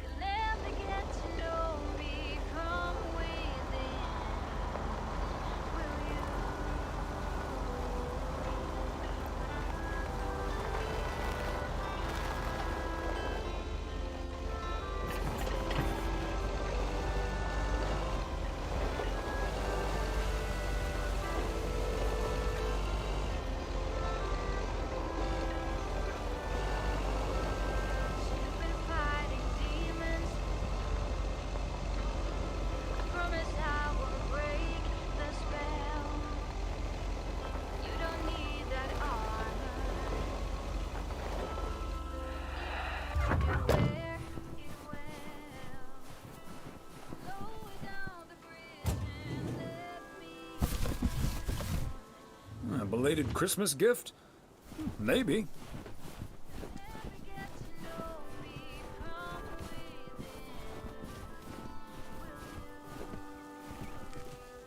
Ah, look who's here.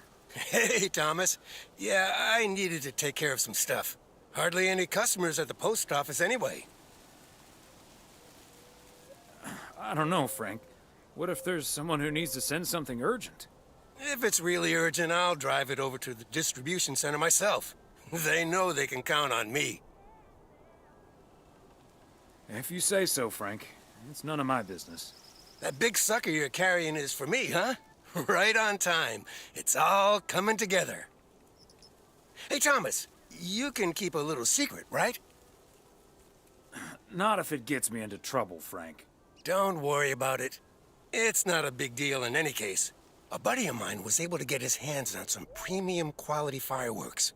I'm selling them with a nice profit. And anything I can't sell, well, let's just say you want to be outside Moe's Diner when the clock strikes 12 on New Year's Eve. Frank, that sounds illegal and dangerous. I'm going to leave now and pretend we never had this conversation. Okay, Thomas, fair enough. See you at the office. And I hope you still enjoy the show.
Okay, so we still need to check Spanner Dam for the mood shots. According to this, it offers damn fine views, so... Hey, Mr. Mailman. Come on over. Talk to us for a sec. Gabe, we don't have time for idle chit-chat. He can help us out, Ilsa. No one knows the town like a mailman. Right, Mr. Weiss?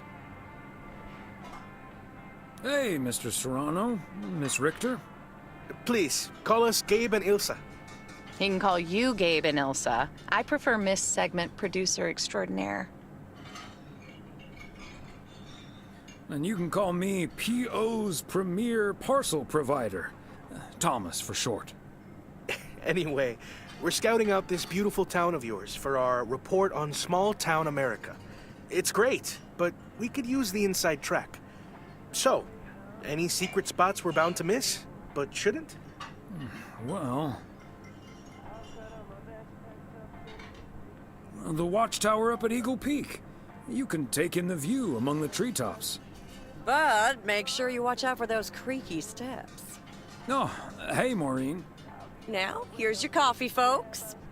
Sorry for the delay. Faucet's been acting up again, which should have been fixed yesterday. Oh, you want me to check on it, Miss Hennessy? Oh, now look at you. My knight in woolen armor. Would you, dear?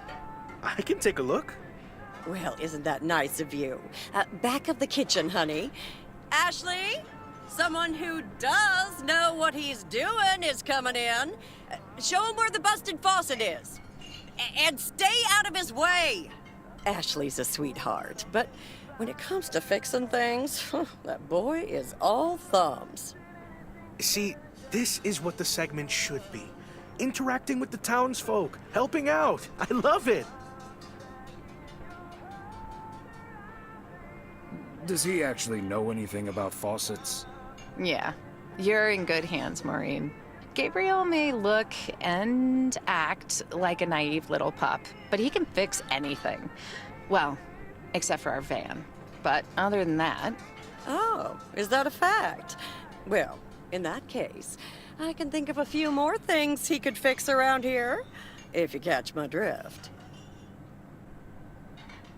Maureen, there's a lady present. Let me just go check him out. Check on him, I mean. So, anyway, So? Oh, wait. You had the Connor Price experience the other day. Have you recovered yet? I actually encountered him outside the motel yesterday evening.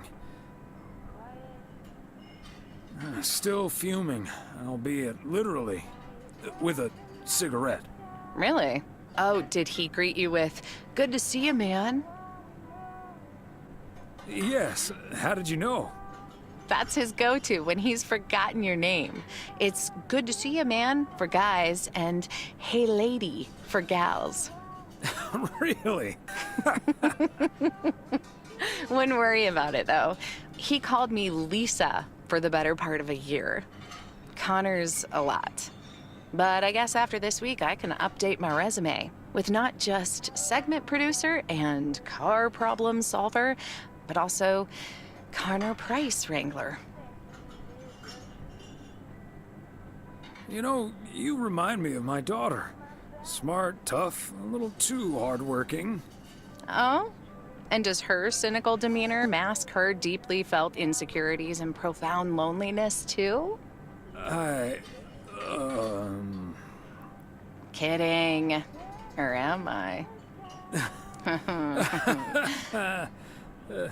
I'm not as tough as I look. Sometimes that whole Connor Price experience can get to me. At least Gabe's a welcome antidote, that big old puppy dog. He's as uncomplicated as Connor is complicated. Well now, sounds like someone is getting a little warm under the collar for our Gabriel. Just between you and me, honey, I have a hunch that feeling is more than mutual. Maureen, you shouldn't startle people like that.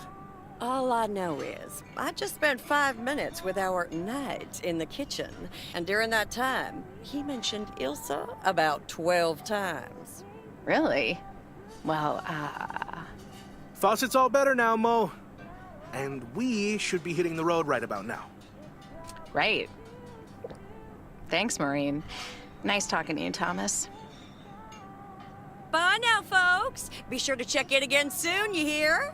Huh, these TV folks sure know how to liven things up, don't they? Indeed, Maureen. You haven't even met the main event, Connor Price. Oh, that reminds me. You know about my little New Year's Eve shindig, right? I'm counting on you and Emily. We'll party like it's 1986. Because it will be. Of course we'll be there. Wouldn't miss it for the world. Best get back to it. See you, Mo. Bye now.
nobody's home.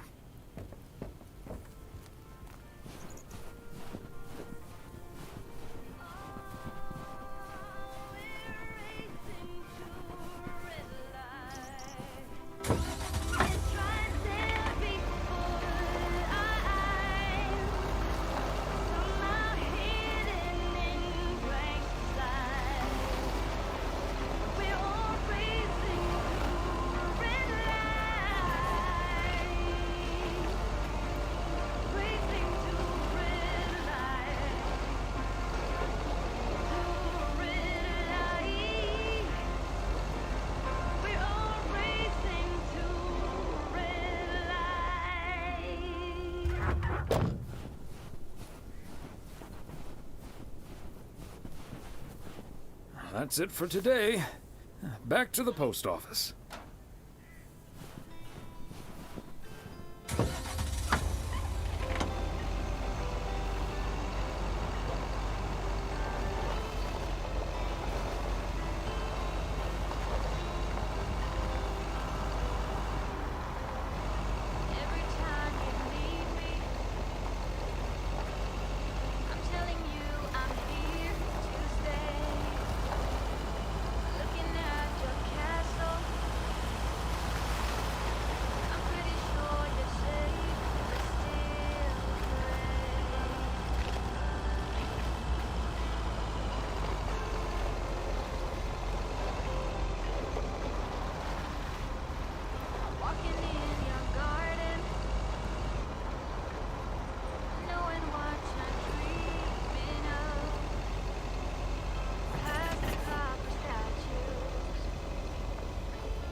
Nice, Kev. Hope it was a good one, mate.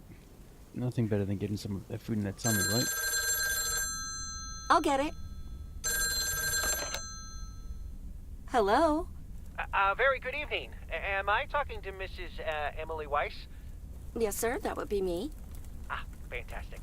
It's a pleasure to talk to you. My name is Christian Carmichael, and I represent Fly into Florida. Oh, hi there. I have great news for you, Mrs. Weiss. It's been a while, but do you perhaps remember entering into our Fly into Florida sweepstakes? Now that you mention it, I think so. Yeah. Was that the one on the back of the juice carton? That's the one. And I am more than happy to tell you that you are the winner of the grand prize. The grand prize? Wow, fantastic. I'm afraid I've forgotten what it was. Could you refresh my memory a little bit? No problem, Mrs. Weiss. You have won a 2-week trip to Florida for 2. Wow, Florida? Really? I won? I have never won anything in my life. Hold on, I need to tell my husband. Honey, we won! I'm talking to a gentleman from Fly into Florida. And he says we've won a 2-week holiday for 2. Get out of here, Florida? Wow! Isn't it great? We're so happy. Thank you so much. You're very welcome. You've got plenty of time to let it all sink in. Next, we'll be sending you an extra special envelope. It will contain a confirmation letter, airline tickets, hotel tickets, and I totally forgot to say this earlier, a $500 check covering any additional expenses. Oh, wow. I can't believe this is happening. Well, it most definitely is, Mrs. Weiss. And we'll be making sure you both have the time of your life. There's one thing I must stress. The dates can't be altered. So if you have plans for the first 2 weeks of September, this would be a great moment to change them. And I hope this answers all of your questions for now. Congratulations on winning. And we look forward to seeing you fly into Florida. Thank you. Bye. I think I need to sit down for a moment. Florida. Oh, that's Robert. Sorry, honey. I can't celebrate with you right now. But I'll make it up to you tomorrow night at Moe's. I will hold you to that. Have fun on the ice, hon. And when you start to freeze out there, just think of sunny Florida.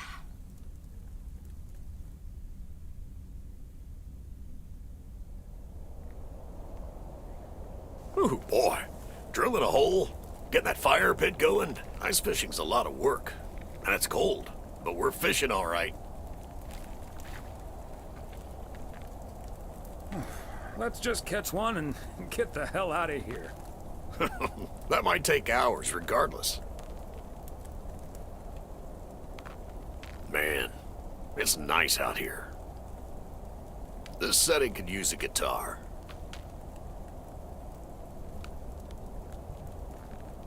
Yeah, some guitar tunes would sound nice right now.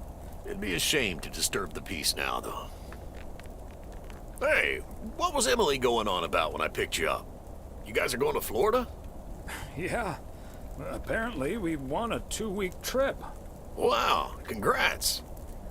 Not that Florida's my cup of tea, if I'm honest.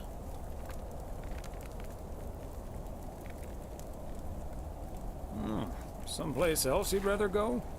I'm perfectly fine staying right here. PO is great, but is it also a good place to meet someone? I know what you're hitting at. The answer's no, of course.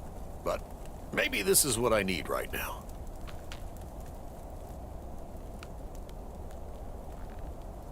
I don't know, Robert. Haven't you been by yourself long enough now?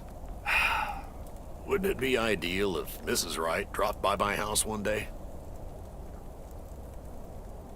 Wouldn't it also be ideal if we caught the winning lottery ticket from this here frozen lake? Let's drink to that. Would be a shame if Emily filled that flask of yours for nothing. Ha! Finally, a sensible remark. Cheers. Now let's catch a fish and get the hell out of here.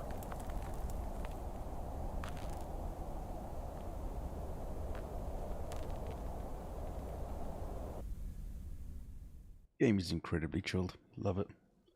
Yeah, Stormy, how you doing, Thomas, man? Do you have a minute?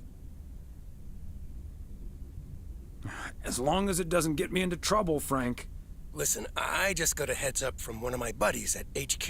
He said Walter Morgan left for PO with tires screeching. I need to lay low for a while. If you see him, you haven't seen me, okay? Gotcha, Frank. Don't worry about him. Holy crap! Morgan's on the premises! I'm not here. Good morning, Mr. Weiss. Good morning, Mr. Morgan. I'm looking for Frank. Could you tell me where he is, please? Yes, sir. He's hiding behind this here counter. I must advise you, this is not the time to be a wise guy. I'm serious, sir. Have a look yourself. Yeah, Merry Christmas, Let Tommy. me be serious instead. We received a report that a man with a mustache, dressed in a light blue shirt, was offering illegal fireworks to people in the postal office parking lot. If that man is Frank, and I'm sure it is, then that's strike 3 for Mr. Coleman. Please tell him I'm looking for him. Have a good day. Is he gone? Yes, Frank. Holy crap, that was a close call. Thanks so much, Thomas. I think you just pulled off your best ever poker move. How did you know he wouldn't call your bluff? Simple. I wasn't bluffing, Frank. Thomas, you're the best. See you Sunday evening. I guess we'll have to play poker with the curtains closed.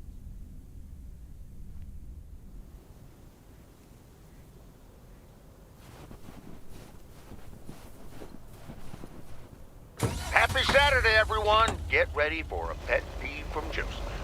PO positive or pet peeves? Jack, I've been watching that TV series everyone's been raving about. What's it called? A hamburger with fries?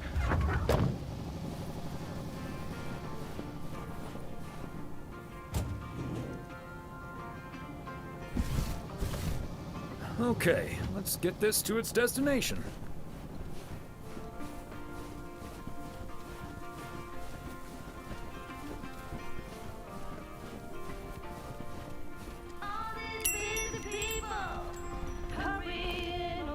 Ah, there you are. Could you bring this box over to the diner? And if they ask, there's no discount. I could, but I'd have to charge you for it. Oh well, then don't. I couldn't care less about that party. And it's not my problem either. They can come and get it if they want it.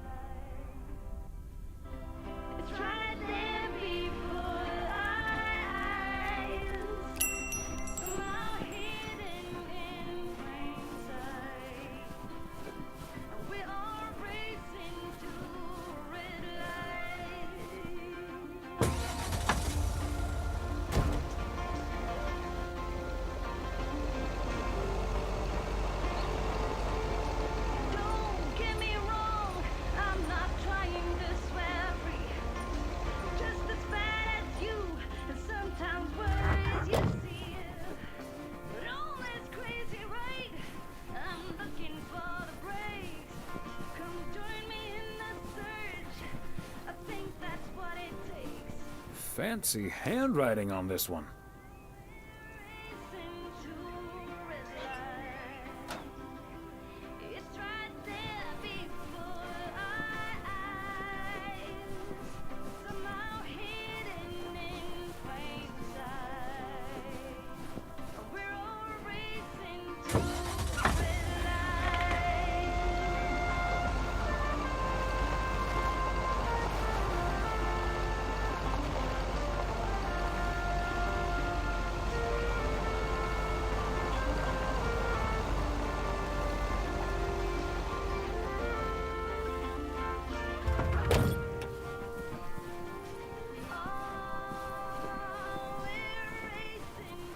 Another satisfied customer. Unless it's Bill's.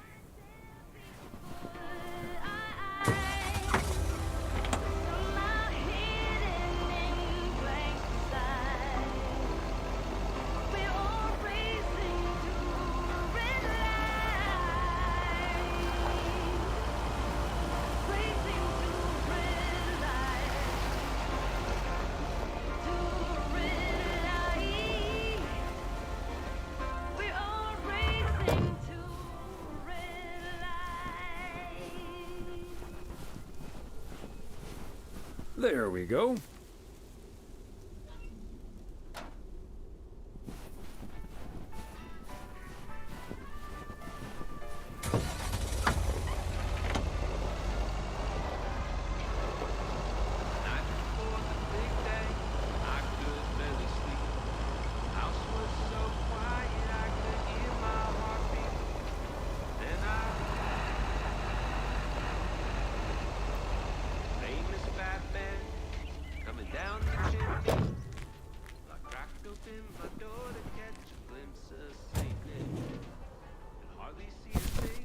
Part and parcel.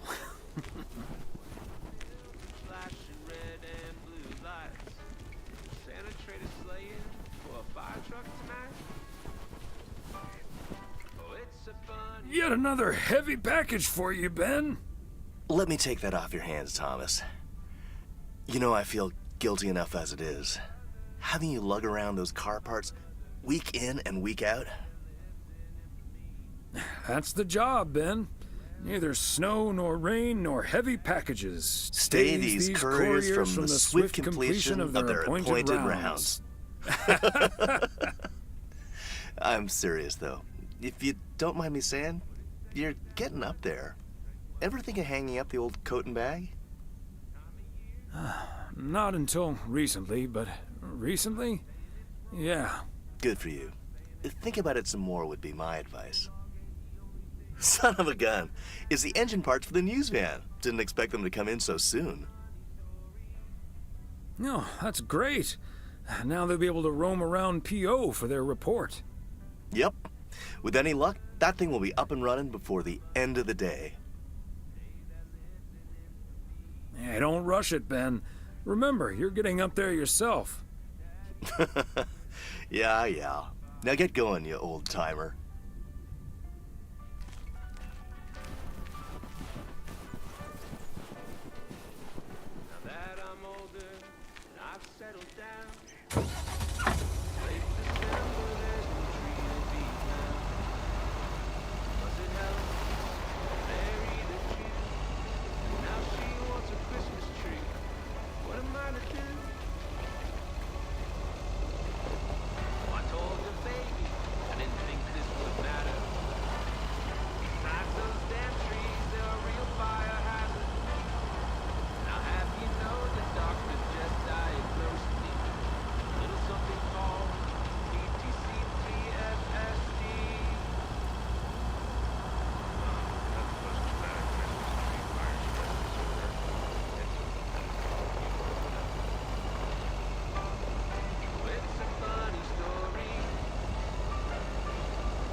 Hey, Blamada. How's it going, man?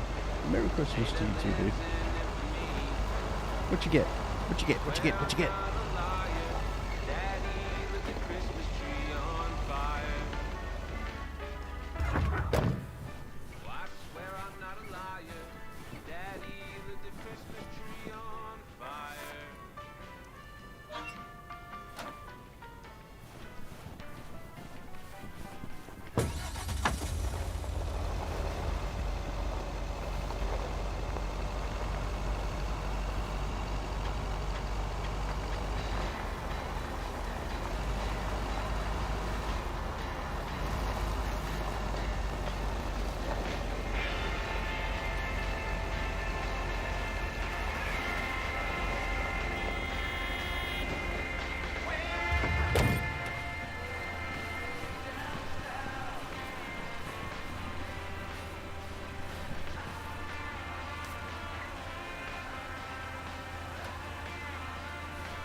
Another day, done and dusted.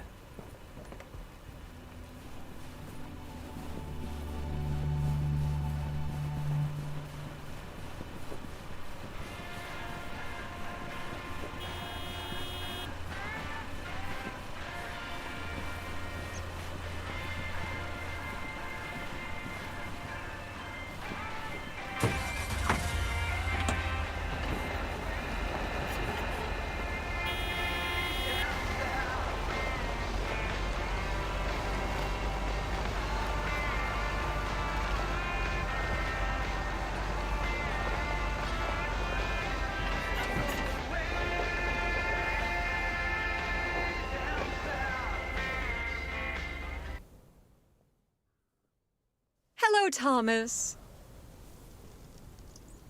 Hi there, Beth. What brings you here? I saw you arrive just now, so I decided to venture across the road with a minor request.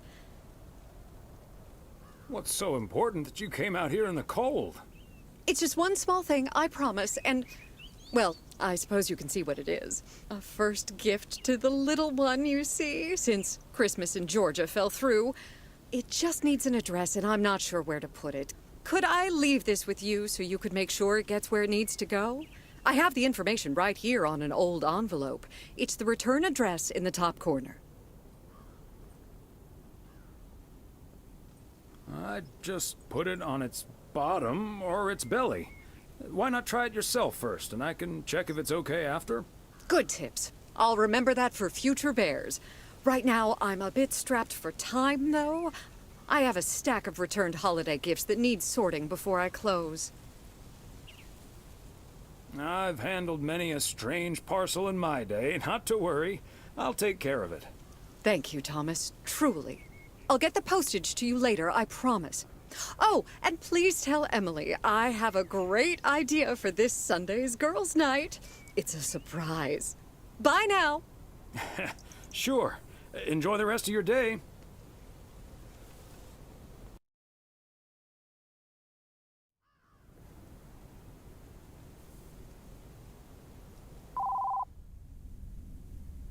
Hello? Hi, Meredith. It's us. Your dad is standing right next to me. Hiya. Hi. Shouldn't you two be at Moe's right now? Yeah, we're about to jump in the car, but we wanted to share some exciting news with you. Oh, first things first, though. How was your Christmas? Well, I worked. And Tess and I made a Christmas meal you probably won't ever find in a cookbook. But we had a lovely evening. Thanks, Mom. Can I get the exciting news now, please? Okay, so your dad and I will fly into Florida this September. I won a sweepstakes. Get out of here. Wow, that's so awesome, Mom. Florida in September. Beats the PO weather, huh? Oh, sure does. Dad, are you excited as well? I sure am. Aren't you worried about flying there? Last time you came to visit, it took a few hours for that green tinge to leave your face. Oh, Meredith, don't make it worse than it was. Fine, fine. Maybe he just boozed too much on the plane. Have you checked if the flight includes free cocktails? Best bring your flask, Dad, just in case. If you were here for Christmas, you might have gotten one from Santa. Oh, well. I may not have been there, but at least my boss called to interrupt your dinner. Sorry about that, by the way. Rest assured he was appropriately ashamed. We all make mistakes, Meredith. Some of us just more than others. I can't disagree there. Oh, hey, you two shouldn't keep Maureen waiting. You're right about that. Your dad will go and get the car warmed up, right, honey? That's my cue. Bye, Em. Take care. Bye. Have fun tonight.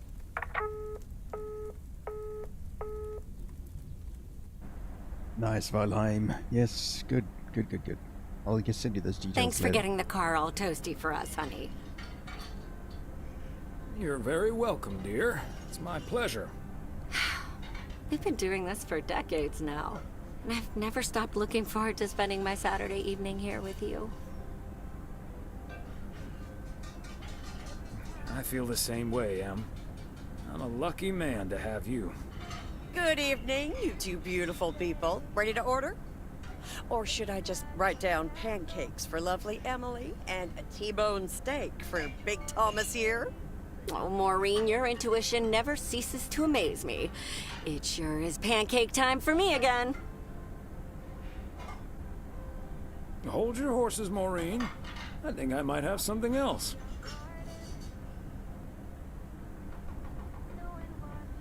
Actually, no. I'm sticking with the steak. You got it. Be right back, folks. Ashley, it's pancake time! And get the steaks out! This will never get old. But Beth making surprise plans and this Florida trip landing in our lab got me thinking a little bit. If we're getting close to being able to do whatever we feel like doing, does that mean we should stay in PO forever?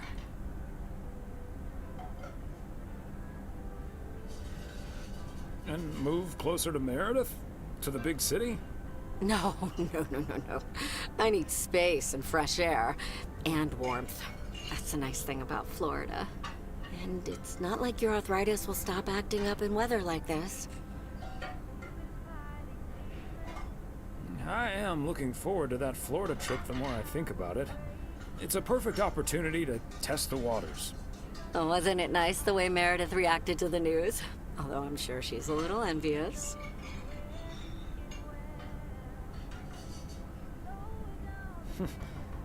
Perhaps, but she'd have a hard time trying to relax. She probably wouldn't be able to stop thinking about all the things on her to-do list. Okay, folks, while Ashley's busy in the kitchen, it's time to fill Mo in on a few details. A little birdie told me you two were off somewhere fancy. Maureen, I was planning on telling you and the girls all about it tomorrow evening. But I'm sure you've also heard it's Florida in September. Florida in September. Oh, imagine that. Oh, I'm so happy for you two. Thanks, Maureen. Have you ever been to Florida? Are you offering your ticket to me? Oh, Thomas, that's so nice of you. Nice try, Maureen. Nice try. But the only one sitting next to me on that plane is my man. Are you totally sure about that, though? I heard that a certain Walter Morgan will probably not be very lenient with holiday requests from the postal office employees. Haha, Morgan. His bark is always worse than his bite. If Walter Morgan gets in the way of that, I'll get in his way. I don't think I'm supposed to actually run a bar, but sure, all right. Oh, that means dinner's almost ready. Be right back, folks. See, things like this, they bother me sometimes. Maureen's a sweetheart, but it's almost impossible to have a private life here. That sure is true. Would be nice to walk around somewhere without everyone calling you mailman. That's a good thing about working at the motel. Most of the people I'll never see again. Oh, Maureen's heading this way again. Let's just enjoy our lovely dinner together, shall we? We shall. I could eat a horse. Look alive, folks. 2 plates of the good stuff. So want to go to Moe's Diner.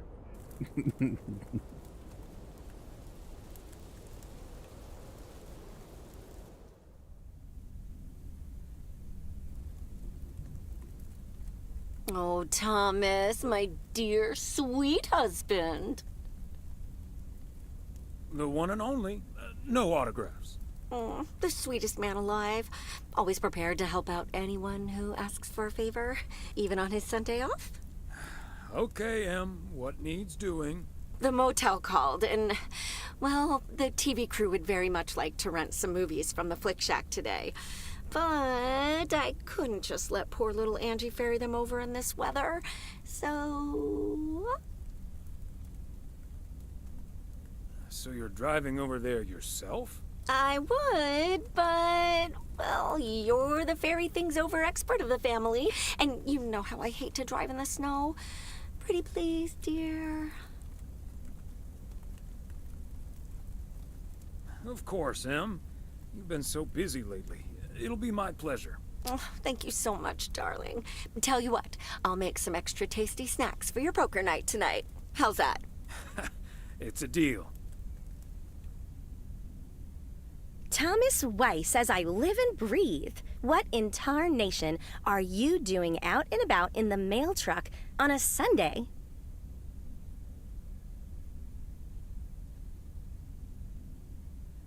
Came to pick up some movies for the TV crew. Oh, I know. Your wife called ahead. Yeah, the old ball and chain has me running errands on my day off.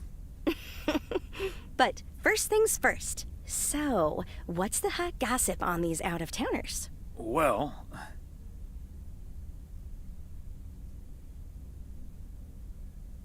there's Gabriel Serrano. He's the sound guy. Nice guy, full of vim and vigor. Sounds delightful. What about the rest? Ilsa Richter is their producer. Obviously, she's the brains of the outfit. Mm-hmm. Her I've met. Came into the store yesterday asking about PO and whether I liked it here. Cute as a button, that one. And only in town for a couple days. Perfect for a girl on the rebound. Shame she's into men. One in particular. Ooh, do tell. The way her eyes lit up when she mentioned that colleague of hers, Gabriel. Trust me, a girl knows. So anyway, let's get down to brass tacks. According to Emily, our intrepid reporters have 2 rooms equipped with VCRs between them. One for Connor Price, KNW6, and one for Ilsa Richter. Great. I know what we should get for Connor. Got any motivational tapes on how to win friends and influence people? Great idea. But Connor's already made his pick. Octopussy. It says it's James Bond's all-time high. I guess they forgot about that time he went to the moon. Best movie ever. Fine by me. And what did Ilsa choose? That's where we come in. See, she wants us to pick the movie she'll be watching with her colleague, Gabriel. Oh, we gotta pick a saucy one. Thomas, she wants us to pick the movie she'll be watching with Gabriel. We can play matchmaker by picking something James romantic. Bond indeed. Got The it. View to Kill, Exactly. my absolute favorite. Guide Cupid's arrows, so to speak. After all, 'tis the season.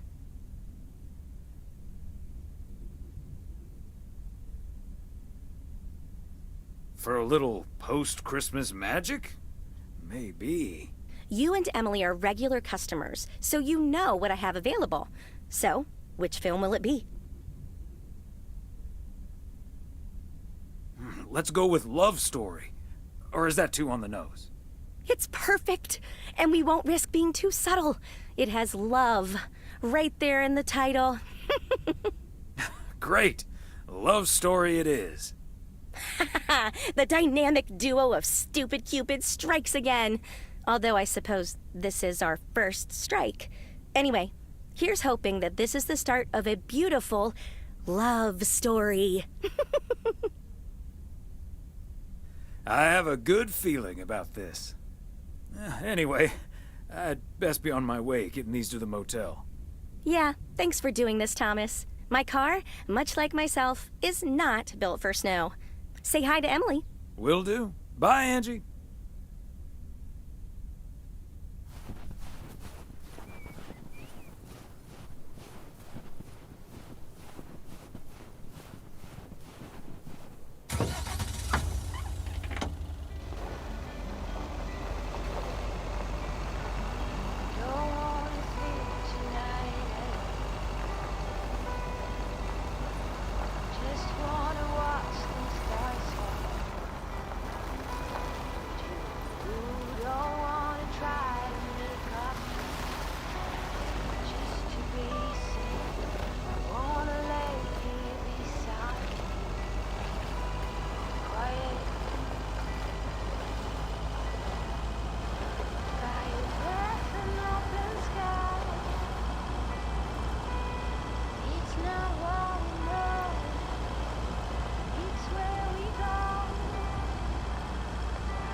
Special delivery. Movies from the Flick Shack. Right. Well, great news. You get to play belated Santa yourself. Room 6 for Richter. Thank you. You're welcome.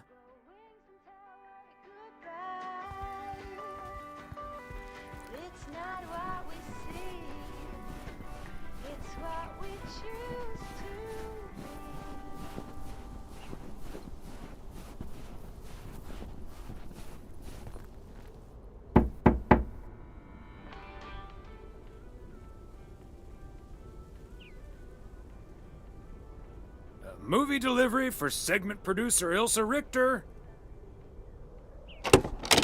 Yes? Oh, excuse me, Mr. Price. I thought this was Ilsa's room. No, that's room 9, but think nothing of it, my guy. Ooh, you got me my Bond movie. Yes, sir. Apparently it's James Bond's all-time high. Love it. You know, Moore's an even better 007 than Connery. He just oozes that classy British wit. Thank you so much. Dun-da-dun, da-da-da-dun, dun-da-da-da-da, ta-da, ta-da, pow!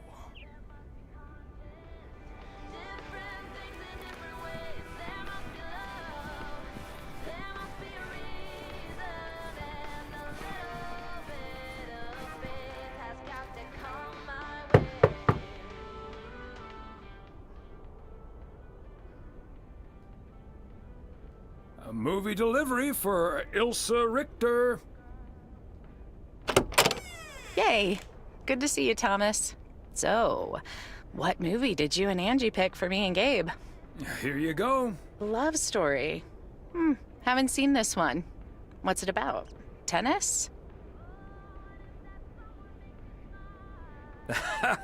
Good one. Not about tennis, but it's still pretty ace. Ha ha. I'm sure it is. Looking forward to it. Let me guess. This was Angie's pick.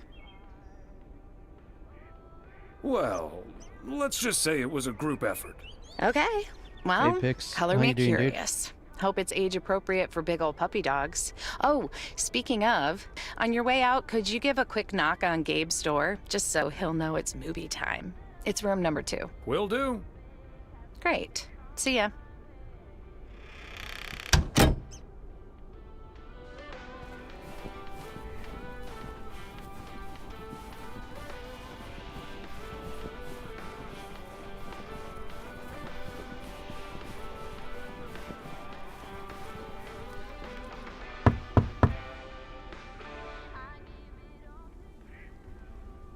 Gabriel Serrano, the lady in room number 9 humbly requests your presence for an evening of home cinema.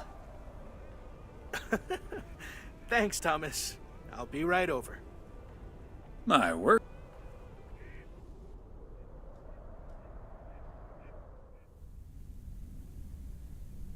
Okay, Ben. Question for you. Do you have that ace or not? You don't have to say yes or no. Just say anything. All I need to hear is one word from you to know if you're bluffing. Nothing? Not even a twitch or a blink? All right, I'll do the talking. I'm all in. Call. And he just instantly calls me. Great. I don't even need to see your hand. Well played, sir. Thanks, Jack. You got unlucky there. I don't know. I just don't have the patience for poker. You know, reading a poker book ain't gonna change that. Hey, Thomas? Why are the curtains closed, by the way? Last time I checked, home games are legal. It's probably better if Frank answers that question.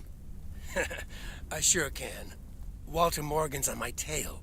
Someone snitched on me, and now I need to lay low until I have a good enough alibi. Morgan again? What'd you do, Frank? I hope you didn't put ladies' underwear in his briefcase again. And please tell me you stopped putting dead rats in his exhaust. Ha! The classics. No, I didn't prank him at all this time. He's just out to get me. All I did was sell fireworks to someone. He said something about that being my third strike. I might actually lose my job, fellas. Don't you think he's bluffing, Frank? I'm afraid not, Thomas. I'm not gonna call his bluff in any case. I just need a plan. I'm guessing they don't have any photographic evidence. Pictures of you selling these fireworks? Just that there's a guy fitting my description. What are you getting at? I might have a little plan.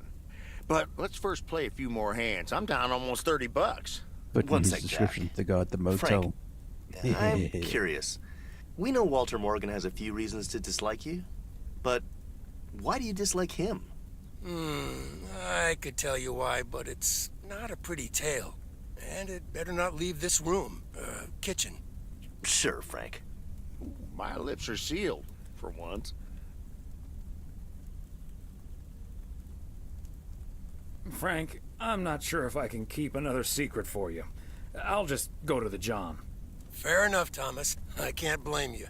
All right, so this one time back in the summer of '69, it was before I started working in PO. There were a couple of pesky stray dogs wandering around HQ. I say pesky, but they never really hurt anyone. Just got a little excited if you walked past them eating a sandwich or whatever. Can't blame them, huh?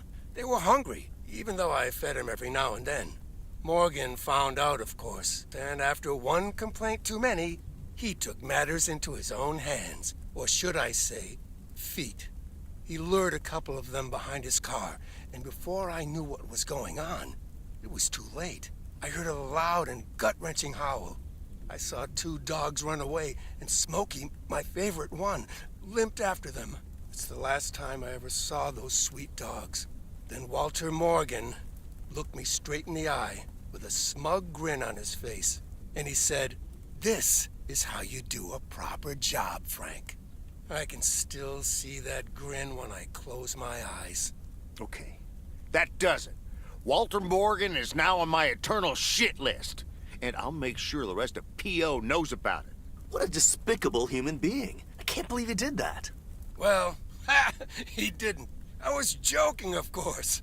I don't really have a good reason for disliking Walter Morgan. That boring old pencil pusher just rubs me the wrong way. Damn it, Frank, you had us good. Did I miss something? You sure did, but I'll tell you about it another time. Okay, folks, ante up. Here we go again.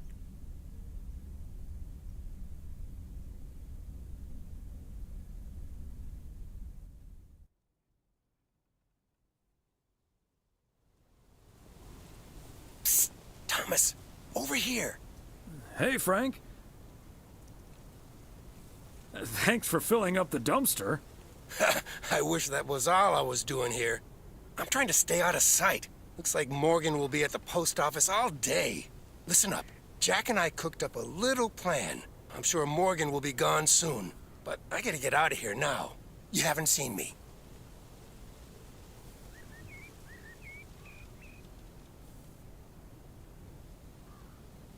Yeah, you got to bet some more there, Pix. Shilling, can you give him 50,000? Top of the Monday morning, P.O. We're starting this week with a warning Give from Lucinda. credits, I think. P.O. positive or pet peeves? Hi, Jack. KNW6 TV crew's filming in P.O. yesterday with Connor Bryce. As a big fan, I just had to ask him for an autograph. He asked me for my name, but he kept calling me Linda. The McGills got such a great price on this house when the Sugarmans moved away.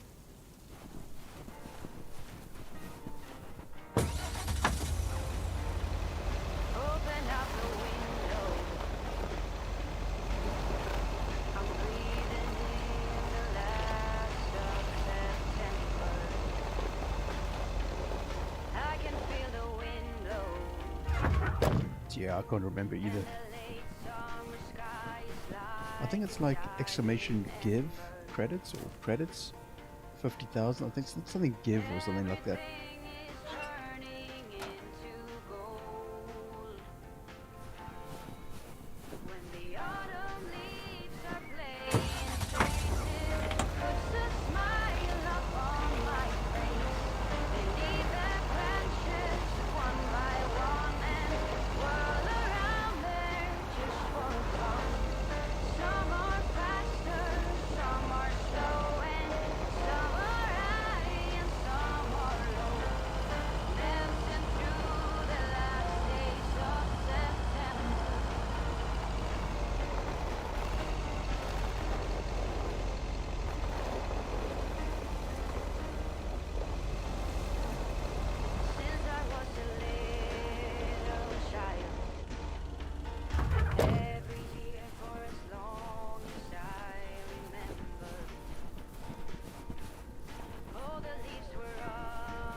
Okay, are we rolling? We're rolling. We're rolling. Okay, let's get this in one. I'm freezing my ass off. When Chekhov saw the long winter, he saw a winter bleak and dark and bereft of hope. Yet we know that winter is just another step in the cycle of life. In the summer months, this lake is bustling with activity. As the local fishermen cast their rods, the tourists plunk down hard-earned cash to rent a boat and spend a delightful sun-soaked day on the water. Not so during this particularly harsh winter, however. Now the watery heart of Providence Oaks finds itself completely frozen over. No, that won't do as an analogy, because now we're sort of implying that residents have grown cold-hearted during the winter. Doesn't work, doesn't scan. Yeah, and what was with that Chekhov stuff? I don't get it. Chekhov? Like from Star Trek? All right. Let's try something else. Hey, wait a minute, Mr. Postman. How's it going? Oh, don't mind me. I wouldn't want to interrupt. Hey, listen, how about I ask you a couple of questions on camera? Just simple stuff about the town. Sure, I'd be happy to. Great. Just move over here. Are we both in the shot? Yeah, that's fine. There we go. This'll be great. The lake as a backdrop. Perfect. Let's go. All right. This is... His name is Thomas Weiss. I knew that. Thomas and I go way back. As the local mailman for truly countless years, Thomas Weiss knows Providence Oaks like he knows the back of his own hand. So, Mr. Weiss, how would you characterize this small, cold town and its warm inhabitants? That's easy, Connor. Whether you're new in town or have lived here for ages, what's clear is this. This gorgeous little lake town of ours cannot be summed up in a single soundbite. But one thing's for certain. When the low winter sun hits that shimmering water just right, you realize Providence Oaks is breathtaking. And wherever you are, or whatever you face, here, a goodbye never has to be a farewell. And cut. That's so sweet, Thomas Weiss. Completely unusable, but sweet. I know I've got goosebumps. Yeah, that went well, kind of. Now, let's scout out the establishing shots at the far end of the pier. Let's go, Connor. Aye, aye, Captain. Gabe, you can take 5. My advice would be to take those 5 in the van, to reduce the risk of any further ass freezing off incidents. Noted. Thanks, Ilsa.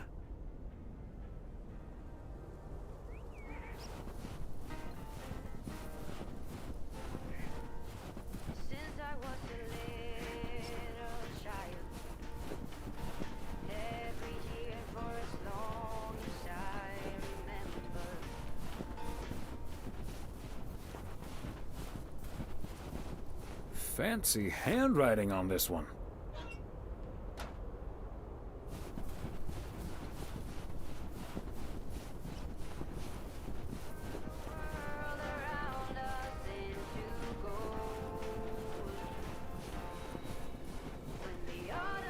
Mr. Weiss, Thomas, sir. Hi, Gabriel. What's up?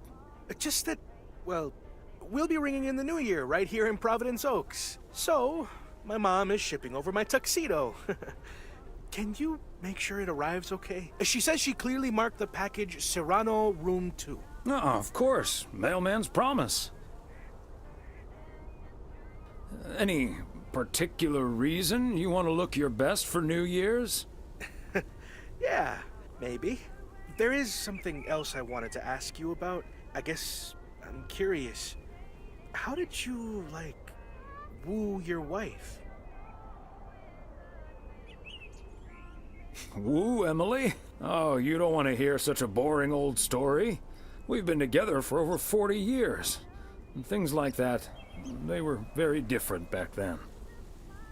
No, I suspect what you really want to know is something else. You want to know if you have a shot with Ilsa. Shh, keep it down! Don't mention her name. But yeah, I'm terrible at that kind of stuff. It's just, you seem like a wise man. I'd really appreciate your advice. Well, okay then. My advice is to think about how things felt last night. Let that guide your decision. It might sound corny, but you can't go wrong following your heart. Wow. And is that your definitive judgment?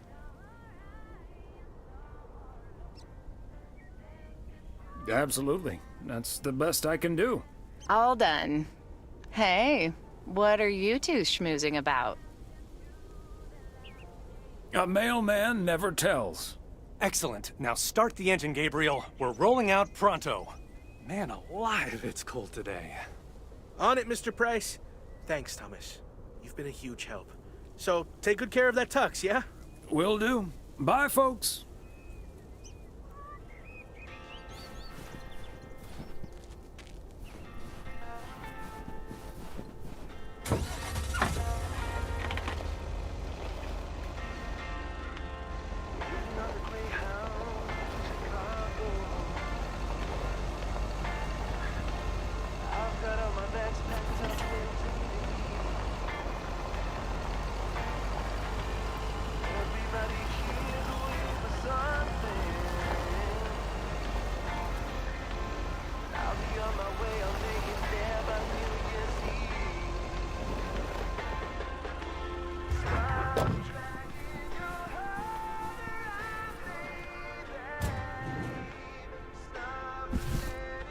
A belated Christmas gift? Maybe.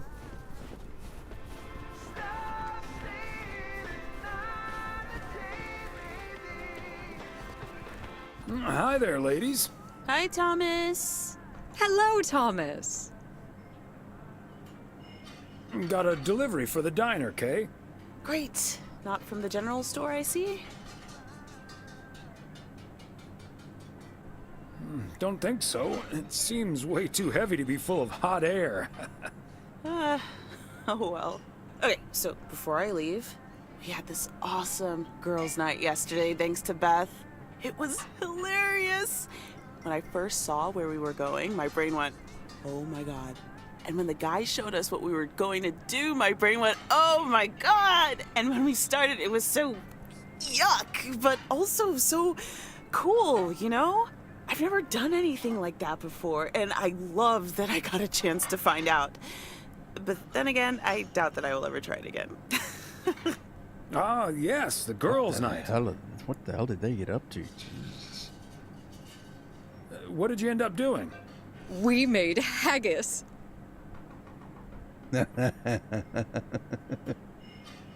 Oh, Gesundheit. I said haggis. It's a Scottish dish made from a sheep's liver, lungs, heart, and suet, all stuffed into a sheep's stomach.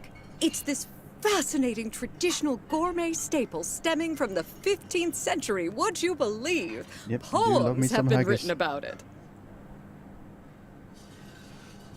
It does sound like the beginning of a very bad limerick. Ha ha! There once was a lass from St. Lagis. It was so gross. I'll have nightmares about zombie sheep for weeks. Bleh. Okay, hate to leave you two, but I really have to sort out this delivery ASAP, or Maureen will go bananas. Talk soon. Thanks again for the great evening, Beth. Bye. Bye, Kay. Well, now, I really should get back to the grind as well. Those New Year's price reductions aren't going to fix themselves.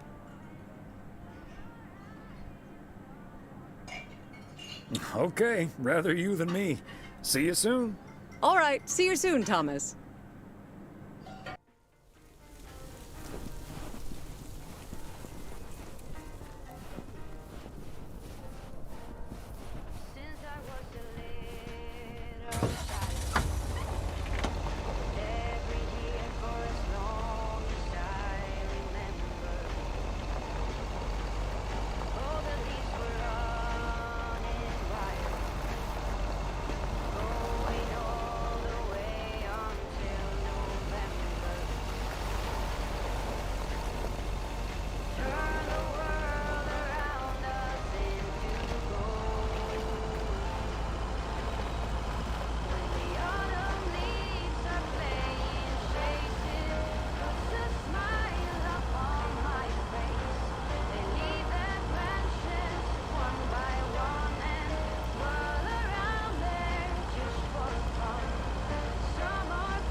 Oh, Thomas, hello there. Could you be a sweetheart and bring that over to me? Of course. Oh, careful now. Robert cleared most of the snow, but it's still a bit slippery. Thank you so much. If only I still had the balance and agility of my feline friends. Oh, and good day to you, of course.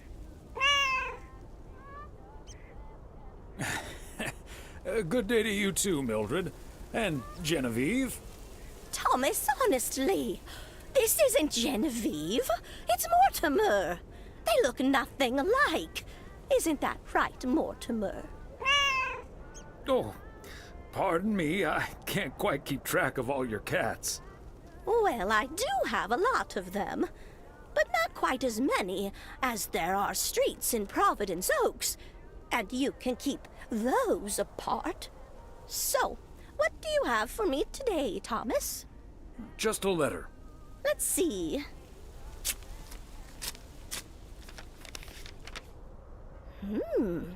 This sounds interesting. Apparently, I need to make a few copies of this letter, and if you send this letter along with $5 to the first 6 people on this list, your name will be added to the bottom. Soon enough, your name will rise to the top. Then many people will send you $5. You will earn lots of money with one small investment. Oh, what a great idea! What do you think, Mortimer?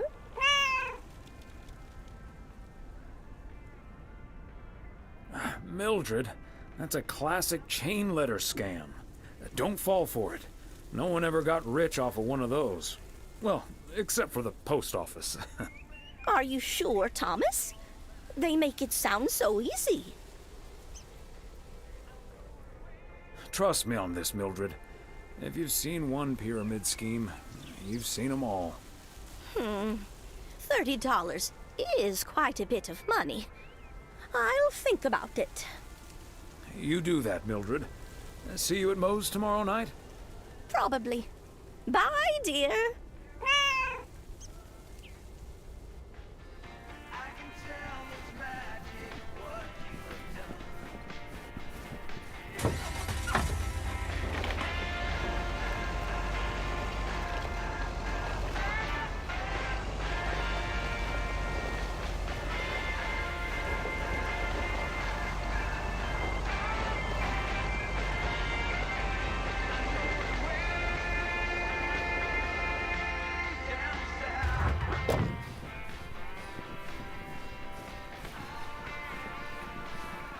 Another satisfied customer.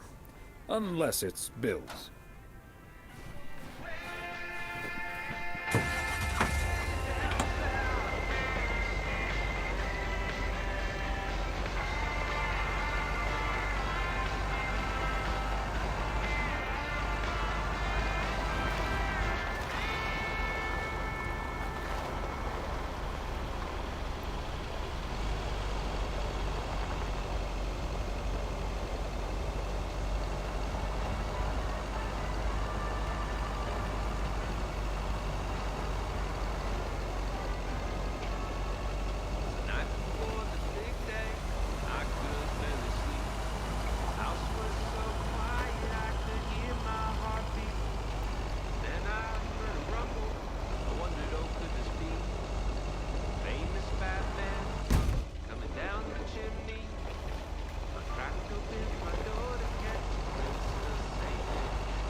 Neither snow nor rain, nor heat nor gloom of night.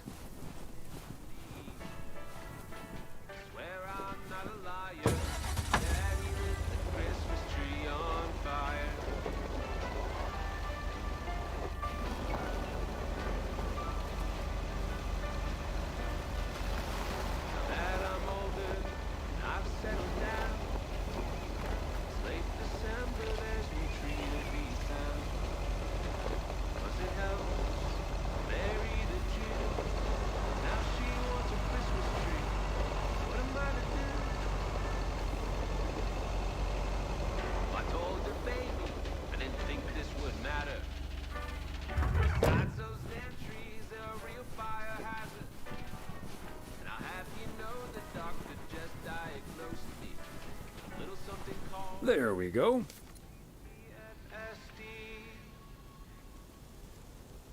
That's post-traumatic Christmas tree fire stress disorder. It's a real thing. You can look it up. It's a funny story. This is to me.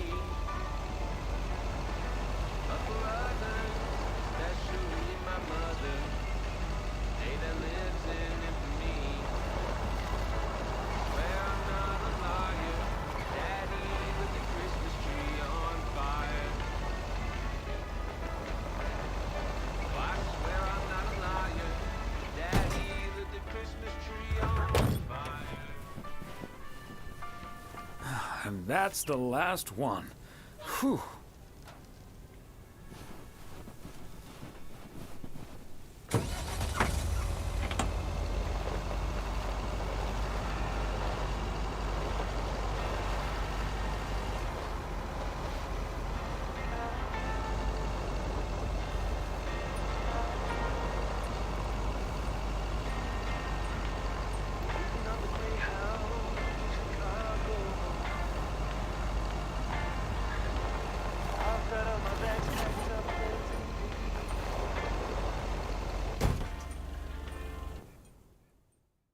Hey, Thomas, have you seen Jack?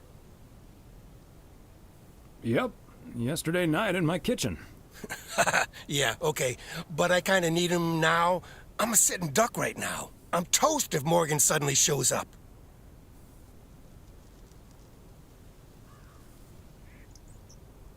Don't worry, Morgan has probably left PO already. Good afternoon, gentlemen. Sorry for interrupting your conversation. Mr. Coleman, I see you've managed to be present at the job position you're currently holding. I think it's time you and I had a little chat inside the office. Mr. Morgan, it's so good to see you again. A little chat sounds wonderful. But I'm afraid there's an extremely urgent parcel I have to deliver right now. So stay put, and I'll be back in about 30 minutes. You can stay right here, Frank. I'm sure Mr. Weiss would be happy to deliver that package for you. Right, Thomas?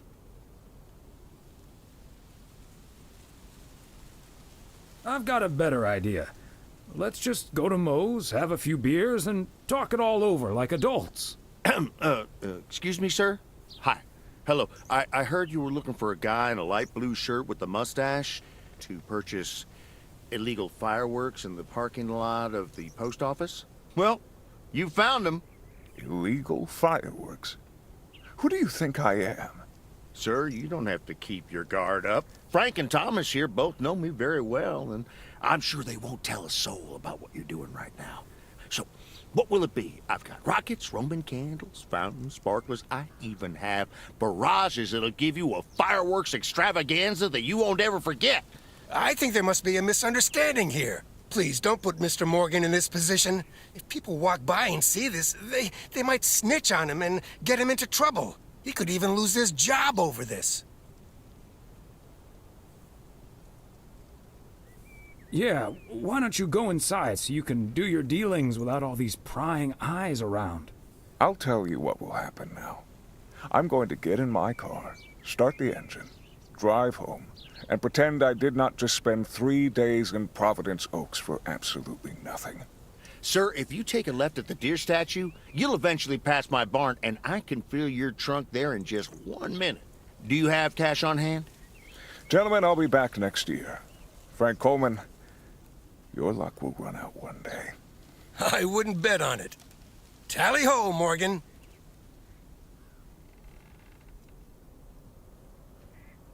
Great job, fellas. Morgan will be cursing all the way home. If you can't stand the heat, stay out of the kitchen. Thanks, guys. I owe you one.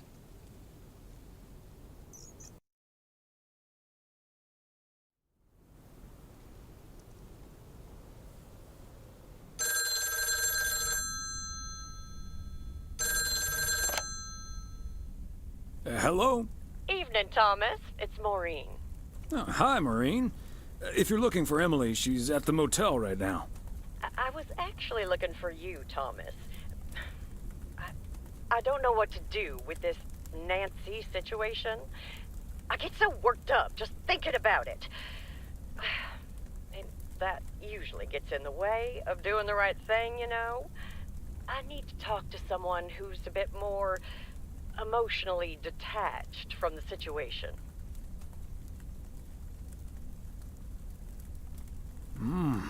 How can I help you, Maureen?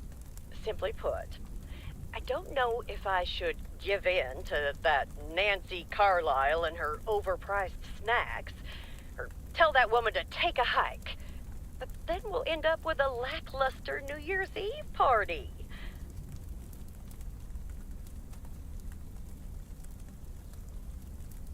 A party is about having a good time with people you like. Who cares if the snacks aren't great? That's what I'd like to think as well. But I just don't like to disappoint people. People should be glad you're throwing a party at all. They can leave if they don't like it. I think you're on to something there, Thomas. I'm not yet totally sure what I'm gonna do, but at least my mind's at ease now. Thanks for lending me your ear and advice. You're a doll. It takes one to know one, Maureen.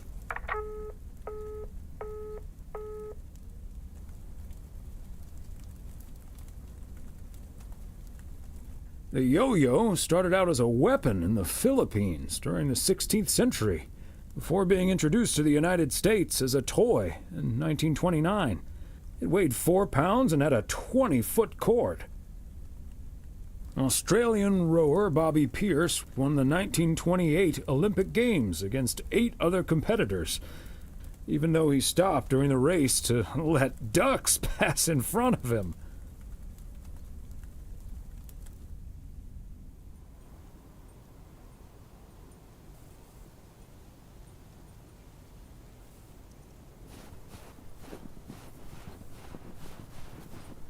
Good morning, P.O. I'm starting today with the weather forecast. It will be bright and beautiful. Which brings us to the last P.O. positive or pet peeve of the year. It's one from yours truly, who'd like to end 1985 on a positive note. P.O. positive or pet peeves?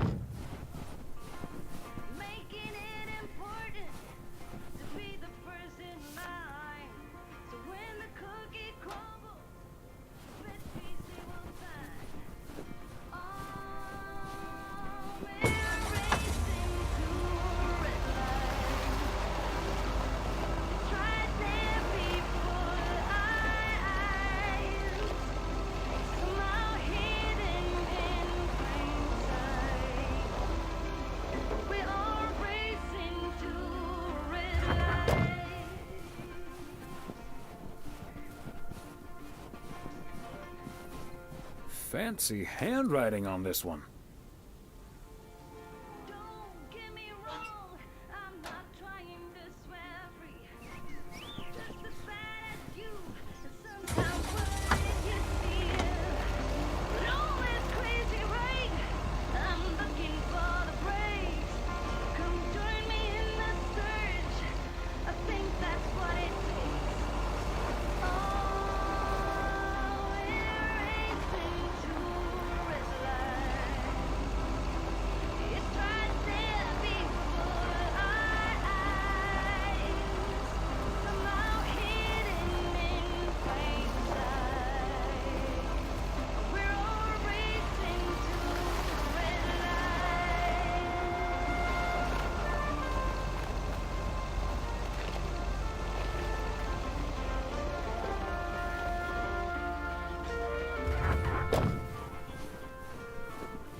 Another day, another dollar. I'm starting to sound like Frank.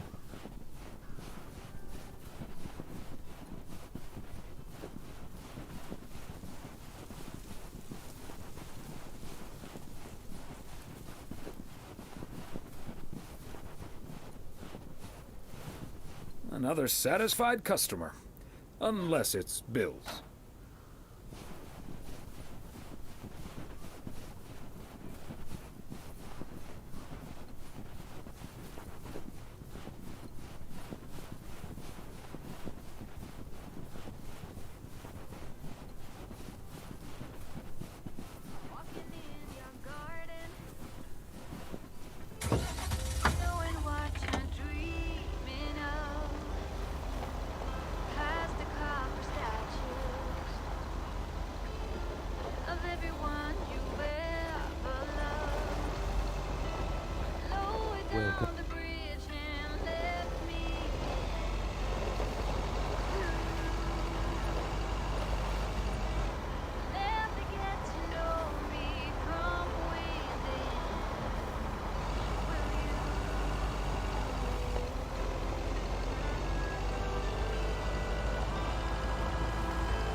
I wasn't planning on leaving PO anytime soon.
There we go.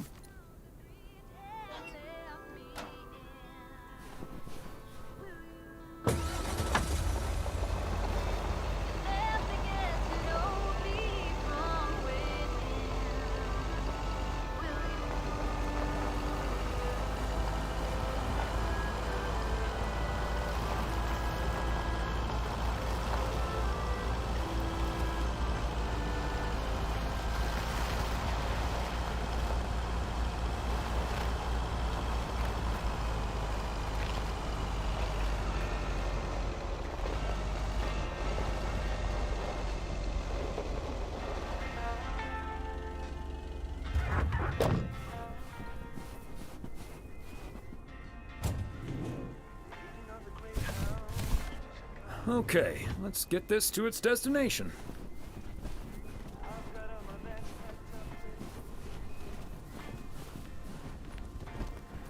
Thomas, it's good to see you. Thanks again for the little chat we had yesterday evening. Don't mention it, Maureen. Was glad to help. I think I've made the right decision. But I guess some situations don't have a perfect solution. You'll find out tonight, Thomas. We'll have a grand old time regardless.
Oh, hey, Thomas. We're about to do a little interview, but you're welcome to listen in.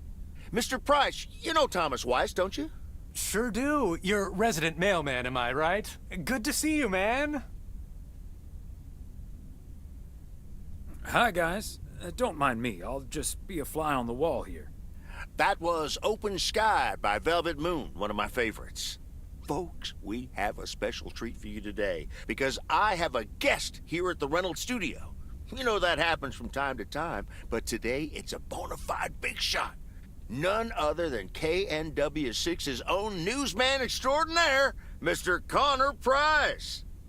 Thanks for having me, Jack. Always nice to talk to a fellow broadcaster. So, how long have you been doing this local show? Coming up on our 10th anniversary, Mr. Price. But you've been at KNW6 for longer than that, no? Yeah, it's been... Gosh, can you believe I started there way back in '66? As a segment producer on Portland Rise and Shine. Still remember the title of my first item, too. Is Poplin Still Poppin'? That's a great title. And yet, this is the first time you've come to Providence Oaks. First time staying a while, at any rate. So, Mr. Reynolds, how would you describe this town? Well, I'd say it's... Hey! Wait a minute. Who's interviewing who here? I'll ask the questions, thank you very much. Apologies, my friend. Just can't help myself. Always chasing the story, me. It's the commitment I've made to our viewers. The price guarantee. So, what stories are you chasing here in P.O.? Oh, you know, just trying to capture the old couleur locale. I must say, the people here are very friendly, and I hope the feeling's mutual. Right, Thomas? That's Thomas the mailman over there. But never mind, he's not mic'd. Yes, and no, I'm not. You don't say. Because we happen to have a little section called P.O. Positive or Pet Peeve. You might have heard of it? Can't say I have, but I do like the alliteration. Well, Lucinda Boyle called in a pet peeve yesterday, saying you were quite rude to her when she asked you for an autograph. Well, I'm sure that was a misunderstanding.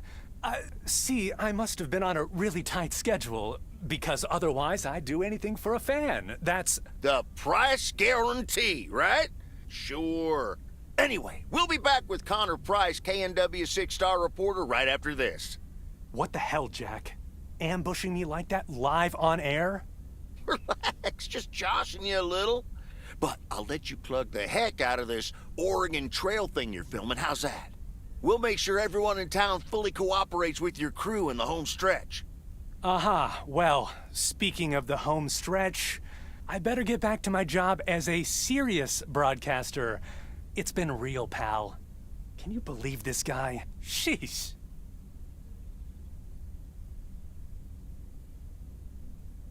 Congratulations. You've just had the privilege of the full Jack Reynolds experience. Huh. That's the thanks I get for stopping by amateur hour.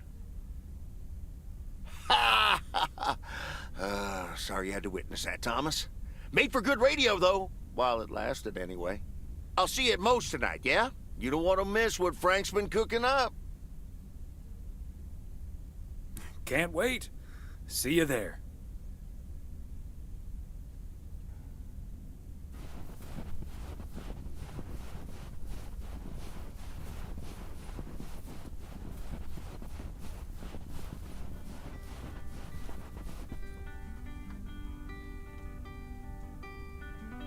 Don't wanna sleep tonight at all. Just wanna watch them stars fall. But you don't wanna try to make up dreams just to be seen. I wanna lay here beside you, oh quiet. Fire breath and open sky. It's not what we know, it's where we go. I go The soundtrack in this is just absolutely incredible. The soundtrack in the first one is even better. It's available on Spotify.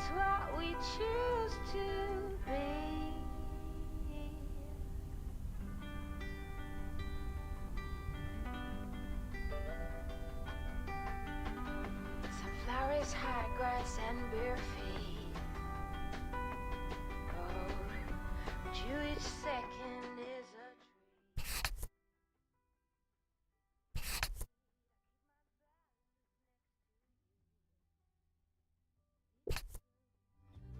nowadays there's nothing I wouldn't do for you. Fire breath and open sky. It's not what we know, it's where we go. I grow wings and tell her goodbye. It's not what we see, it's what we choose to.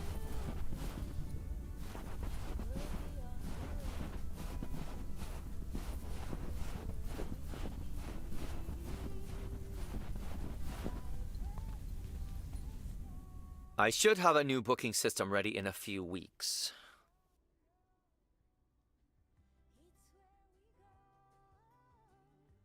Wait, what?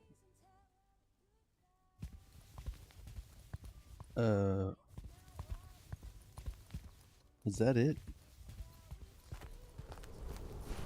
So he's not in room 2. Is he in room 9 with Bird? That'd be handy.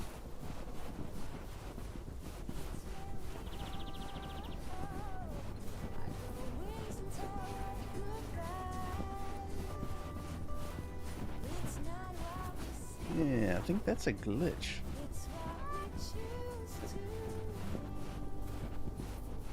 Unless they're in the van.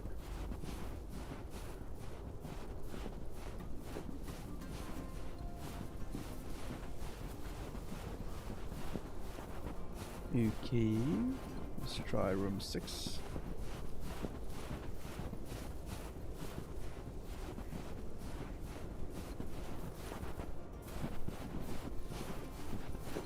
Oh, of course.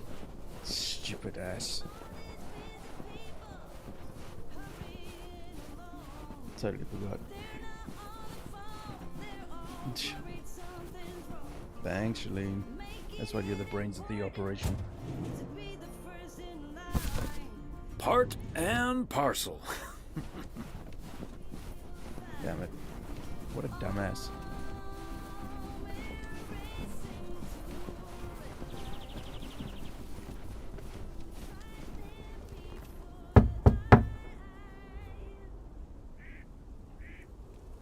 P.O. Tuxedo Service. He's not in. I should probably leave it with Ilsa then. Room 9. Yeah. Yep.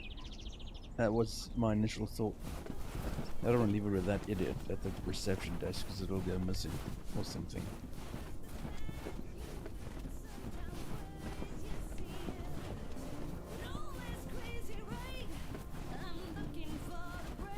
I guess if she's not in, I'm gonna have to.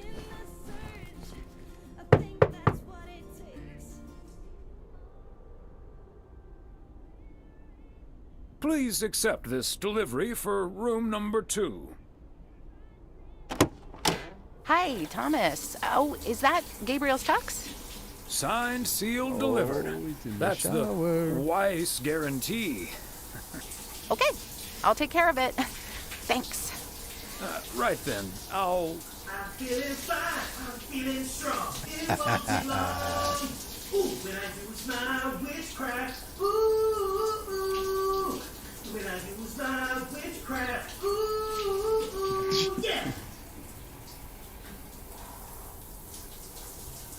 Well... Great. So...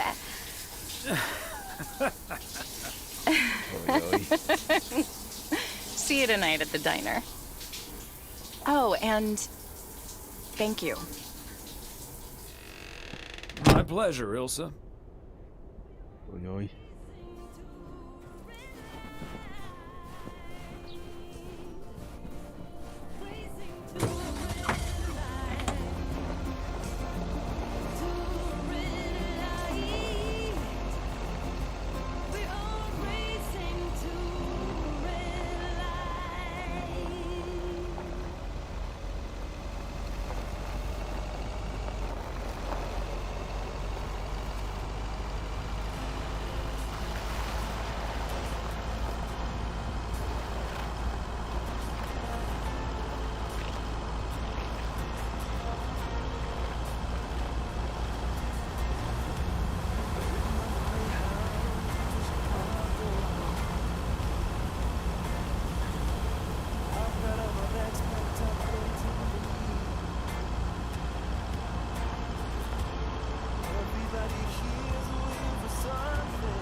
Hello? Hi, Meredith. It's the Weiss family again. We wanted to wish you a happy new year before we're going to Moe's. Hey, thanks. We've got a little over an hour left here before it's 1986. You'll watch out for those fireworks, won't you? They're so unpredictable. I will. I'll probably stay inside anyways. We've got 4 more hours to go, but Happy New Year! I'd rather be early than late. Oh, did you guys make the deadline? Thanks, Dad. Yep. And we're all a bit drained, but still in one piece. Some guys from the office were going to do a ER Kung Fu tournament, but I didn't feel like it. A Kung Fu tournament? On New Year's Eve? Yes, Mom, it's a video game. But Tess and I are going to watch Trading Places instead at my place. I think that New Year's Eve is overrated anyway. People seem to think it must be the best night of the year, but all you usually get is a lot of drama and a solid hangover. Agreed 100%. My New Year's resolution was not to make a big deal out of New Year's Eve anymore. And it looks like I'm not going to break it. But don't let that ruin your evening. I totally understand you, Meredith. My best New Year's Eve was actually one I spent all by myself. I don't know why, but that night I've never felt more at peace. And most parties aren't worth the hangover anyway. Maybe that's because you usually forget half of what happened. Sorry, Meredith. Your father's memory needs a little grease between the hinges. Like starting the car in time before going to Moe's? Bingo! Okay, guys, I won't hold you up. Have a great evening, and a Happy New Year. Love you.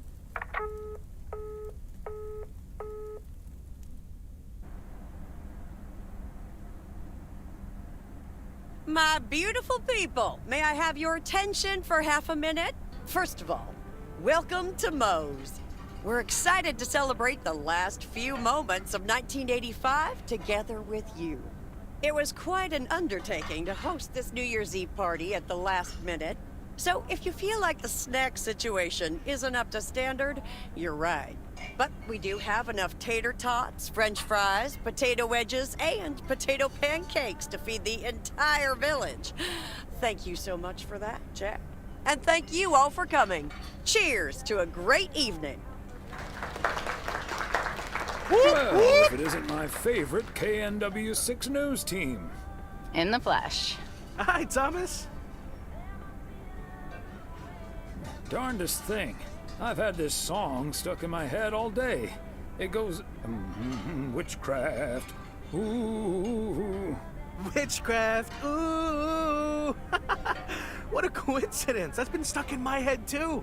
He knows. He heard you sing it in the shower. Oh, right. Elsa Richter, ladies and gentlemen. Segment producer, car problem solver, and joke explainer extraordinaire. There we go.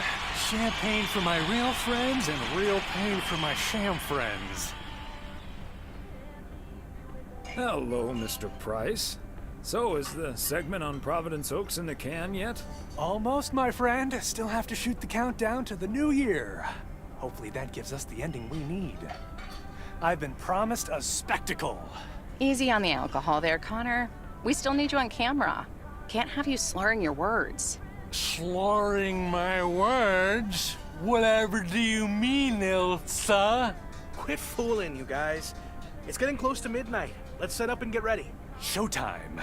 Okay, getting into character. See you on the flip side, mailman. Hi, honey. There goes that Connor Price. Would you believe the motel had to custom order a blow dryer just for him? He tipped generously, though. Oh, is that Beth sitting over there? Let's join her. Good evening, my dearest of friends. Almost time for Auld Lang Syne, eh? Did you know that Auld Lang Syne was written down by Robert Burns in the 18th century? And that he based it on an old Scottish folk song?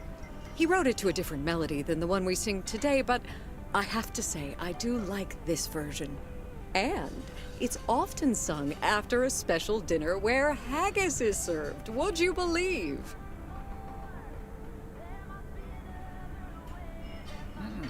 Haggis, eh? Hence the workshop. Your grand scheme is coming together nicely. Making that haggis was something else. It ended up tasting quite nice, once you got over the fact it looked like something caught on your shoe. Or an inside-out sheep. Oh, Thomas. What? It literally is. Oh, my friends. Should old acquaintance be forgot and never brought to mind? Well, whatever the future brings, this old acquaintance here will be hard-pressed to ever forget you two. Same here, Beth. Absolutely. We wouldn't be able to forget you if we tried. Not that we tried, of course. And like you said at Christmas dinner, even if the reasons for change are sometimes out of our hands, let's focus on the new beginnings that come along with them. And what better time for new beginnings than New Year's Eve? Attention, folks! It's showtime! If you want to see the biggest fireworks show west of the Rocky Mountains, you better be standing outside in about 10 minutes. That's my cue. From a little spark may burst a flame, as Dante once put it. But I need to visit the ladies' room first, or I'll turn into a pumpkin. See you outside. Isn't she marvelous? I'm so happy for her, but I am going to miss Bethy. So will I. Seeing a parcel addressed to the bookstore always brightened my mood. It makes me feel a bit melancholic. Even more than I usually am on New Year's Eve. This odd feeling of looking back and forward at the same time, and now I'm doing that over a much longer period than just the coming and going of the year. I know what you mean, and there's nothing wrong with that. It's good to have something to look forward to. And we sure have something to look forward to, don't we? I guess that's what's most important in life. Let's enjoy the here and now instead. Our wise and beautiful daughter just taught us not to demand that this should be the best evening of the year. But we're allowed to try it, right?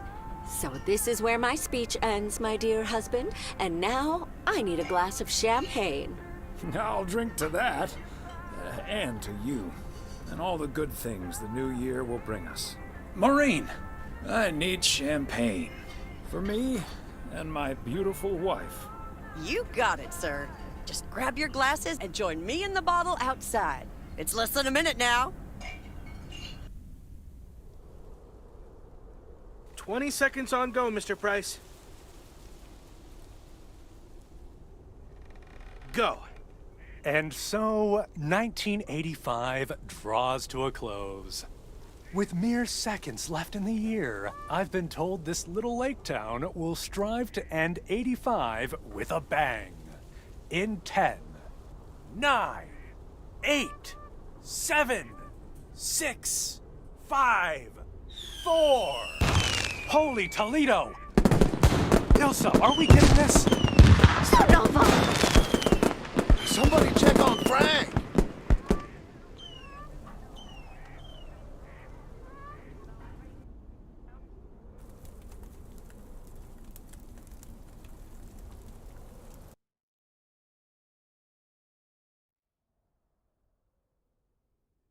What in the sweet hell has Frank gone and done? Oh boy. That sure sounds like a delicious eggnog recipe. Hurry up, dear. It's coming up next. Yes, don't get too excited now. It's just a preview, remember? And now, a man with a very special New Year's resolution. And he's going to tell us all about it. Isn't that right, Sybil? Absolutely, Bob. It's none other than our roving reporter, Connor Price. Connor, my dear, where in blazes are you? Well, Sybil, I'm in beautiful Providence Oaks, wishing you and Bob and our viewers a joyful 1986. And as for my New Year's resolution, Bob, why, it's my very special price guarantee to all of you that I will be sharing gripping tales and intimate portraits from all over Oregon in an all-new series of special reports on small-town America. Part 1 will air tonight at 8, right here on KNW 6. And it will be all about the gorgeous little lake town where I was fortunate enough to spend the waning days of 1985. Here, let's take a look at an exclusive sneak peek. Providence Oaks, an idyllic town by a lake just south of Melville. It's where this reporter counted down to 1986. And although, unfortunately, the fireworks started a little early, so we didn't quite manage to catch them on tape. Take it from me, it was quite the spectacle, courtesy of postal worker Frank Coleman. Just a faulty batch of leftover 4th of July material, I guess. Not mine, anyway. No siree. But I'm all right, folks. Really, everyone can stop calling me at home. I'm A-OK. And perhaps that encapsulates the true nature of Providence Oaks, or P.O., as it's called by those who know and love it. It's a town where, even when things don't go as planned, folks will be all right and A-OK. It's just, we help each other out, and there's nothing we can't fix. A town where first impressions can be deceiving. This town may look sleepy from the outside, but trust me, there's always so much stuff to do and take care of. Ugh. A town where generations have grown up. It's a great place to raise kids, and also a great place to have been raised as a kid. Myself, I mean. Back when I was a kid, being raised here. Was that okay? A town where patience is still a virtue. To be honest, I'm not entirely sure if this is where I'll find what I'm looking for, but I do know I can keep looking here for as long as I want, and that feels great. A town full of unique individuals that, deep down, have more in common than you'd think. The average Providence Okian probably doesn't exist. We do tend to keep to ourselves. until someone needs us. Then we show up. Always. A town you can't help but love. You know, I just think it's the best place in the whole wide world. Sue me. And where everyone has a story to tell. To me, it's all about the people. Because... Yes, well, leave it to the mailman to say it best. Here, a goodbye never has to be a farewell. Indeed. Providence Oaks, like so many other places in our great state of Oregon, is a small town with a big heart. This is Connor Price, KNW6 PO. Thanks for watching, everybody. Catch you all tomorrow.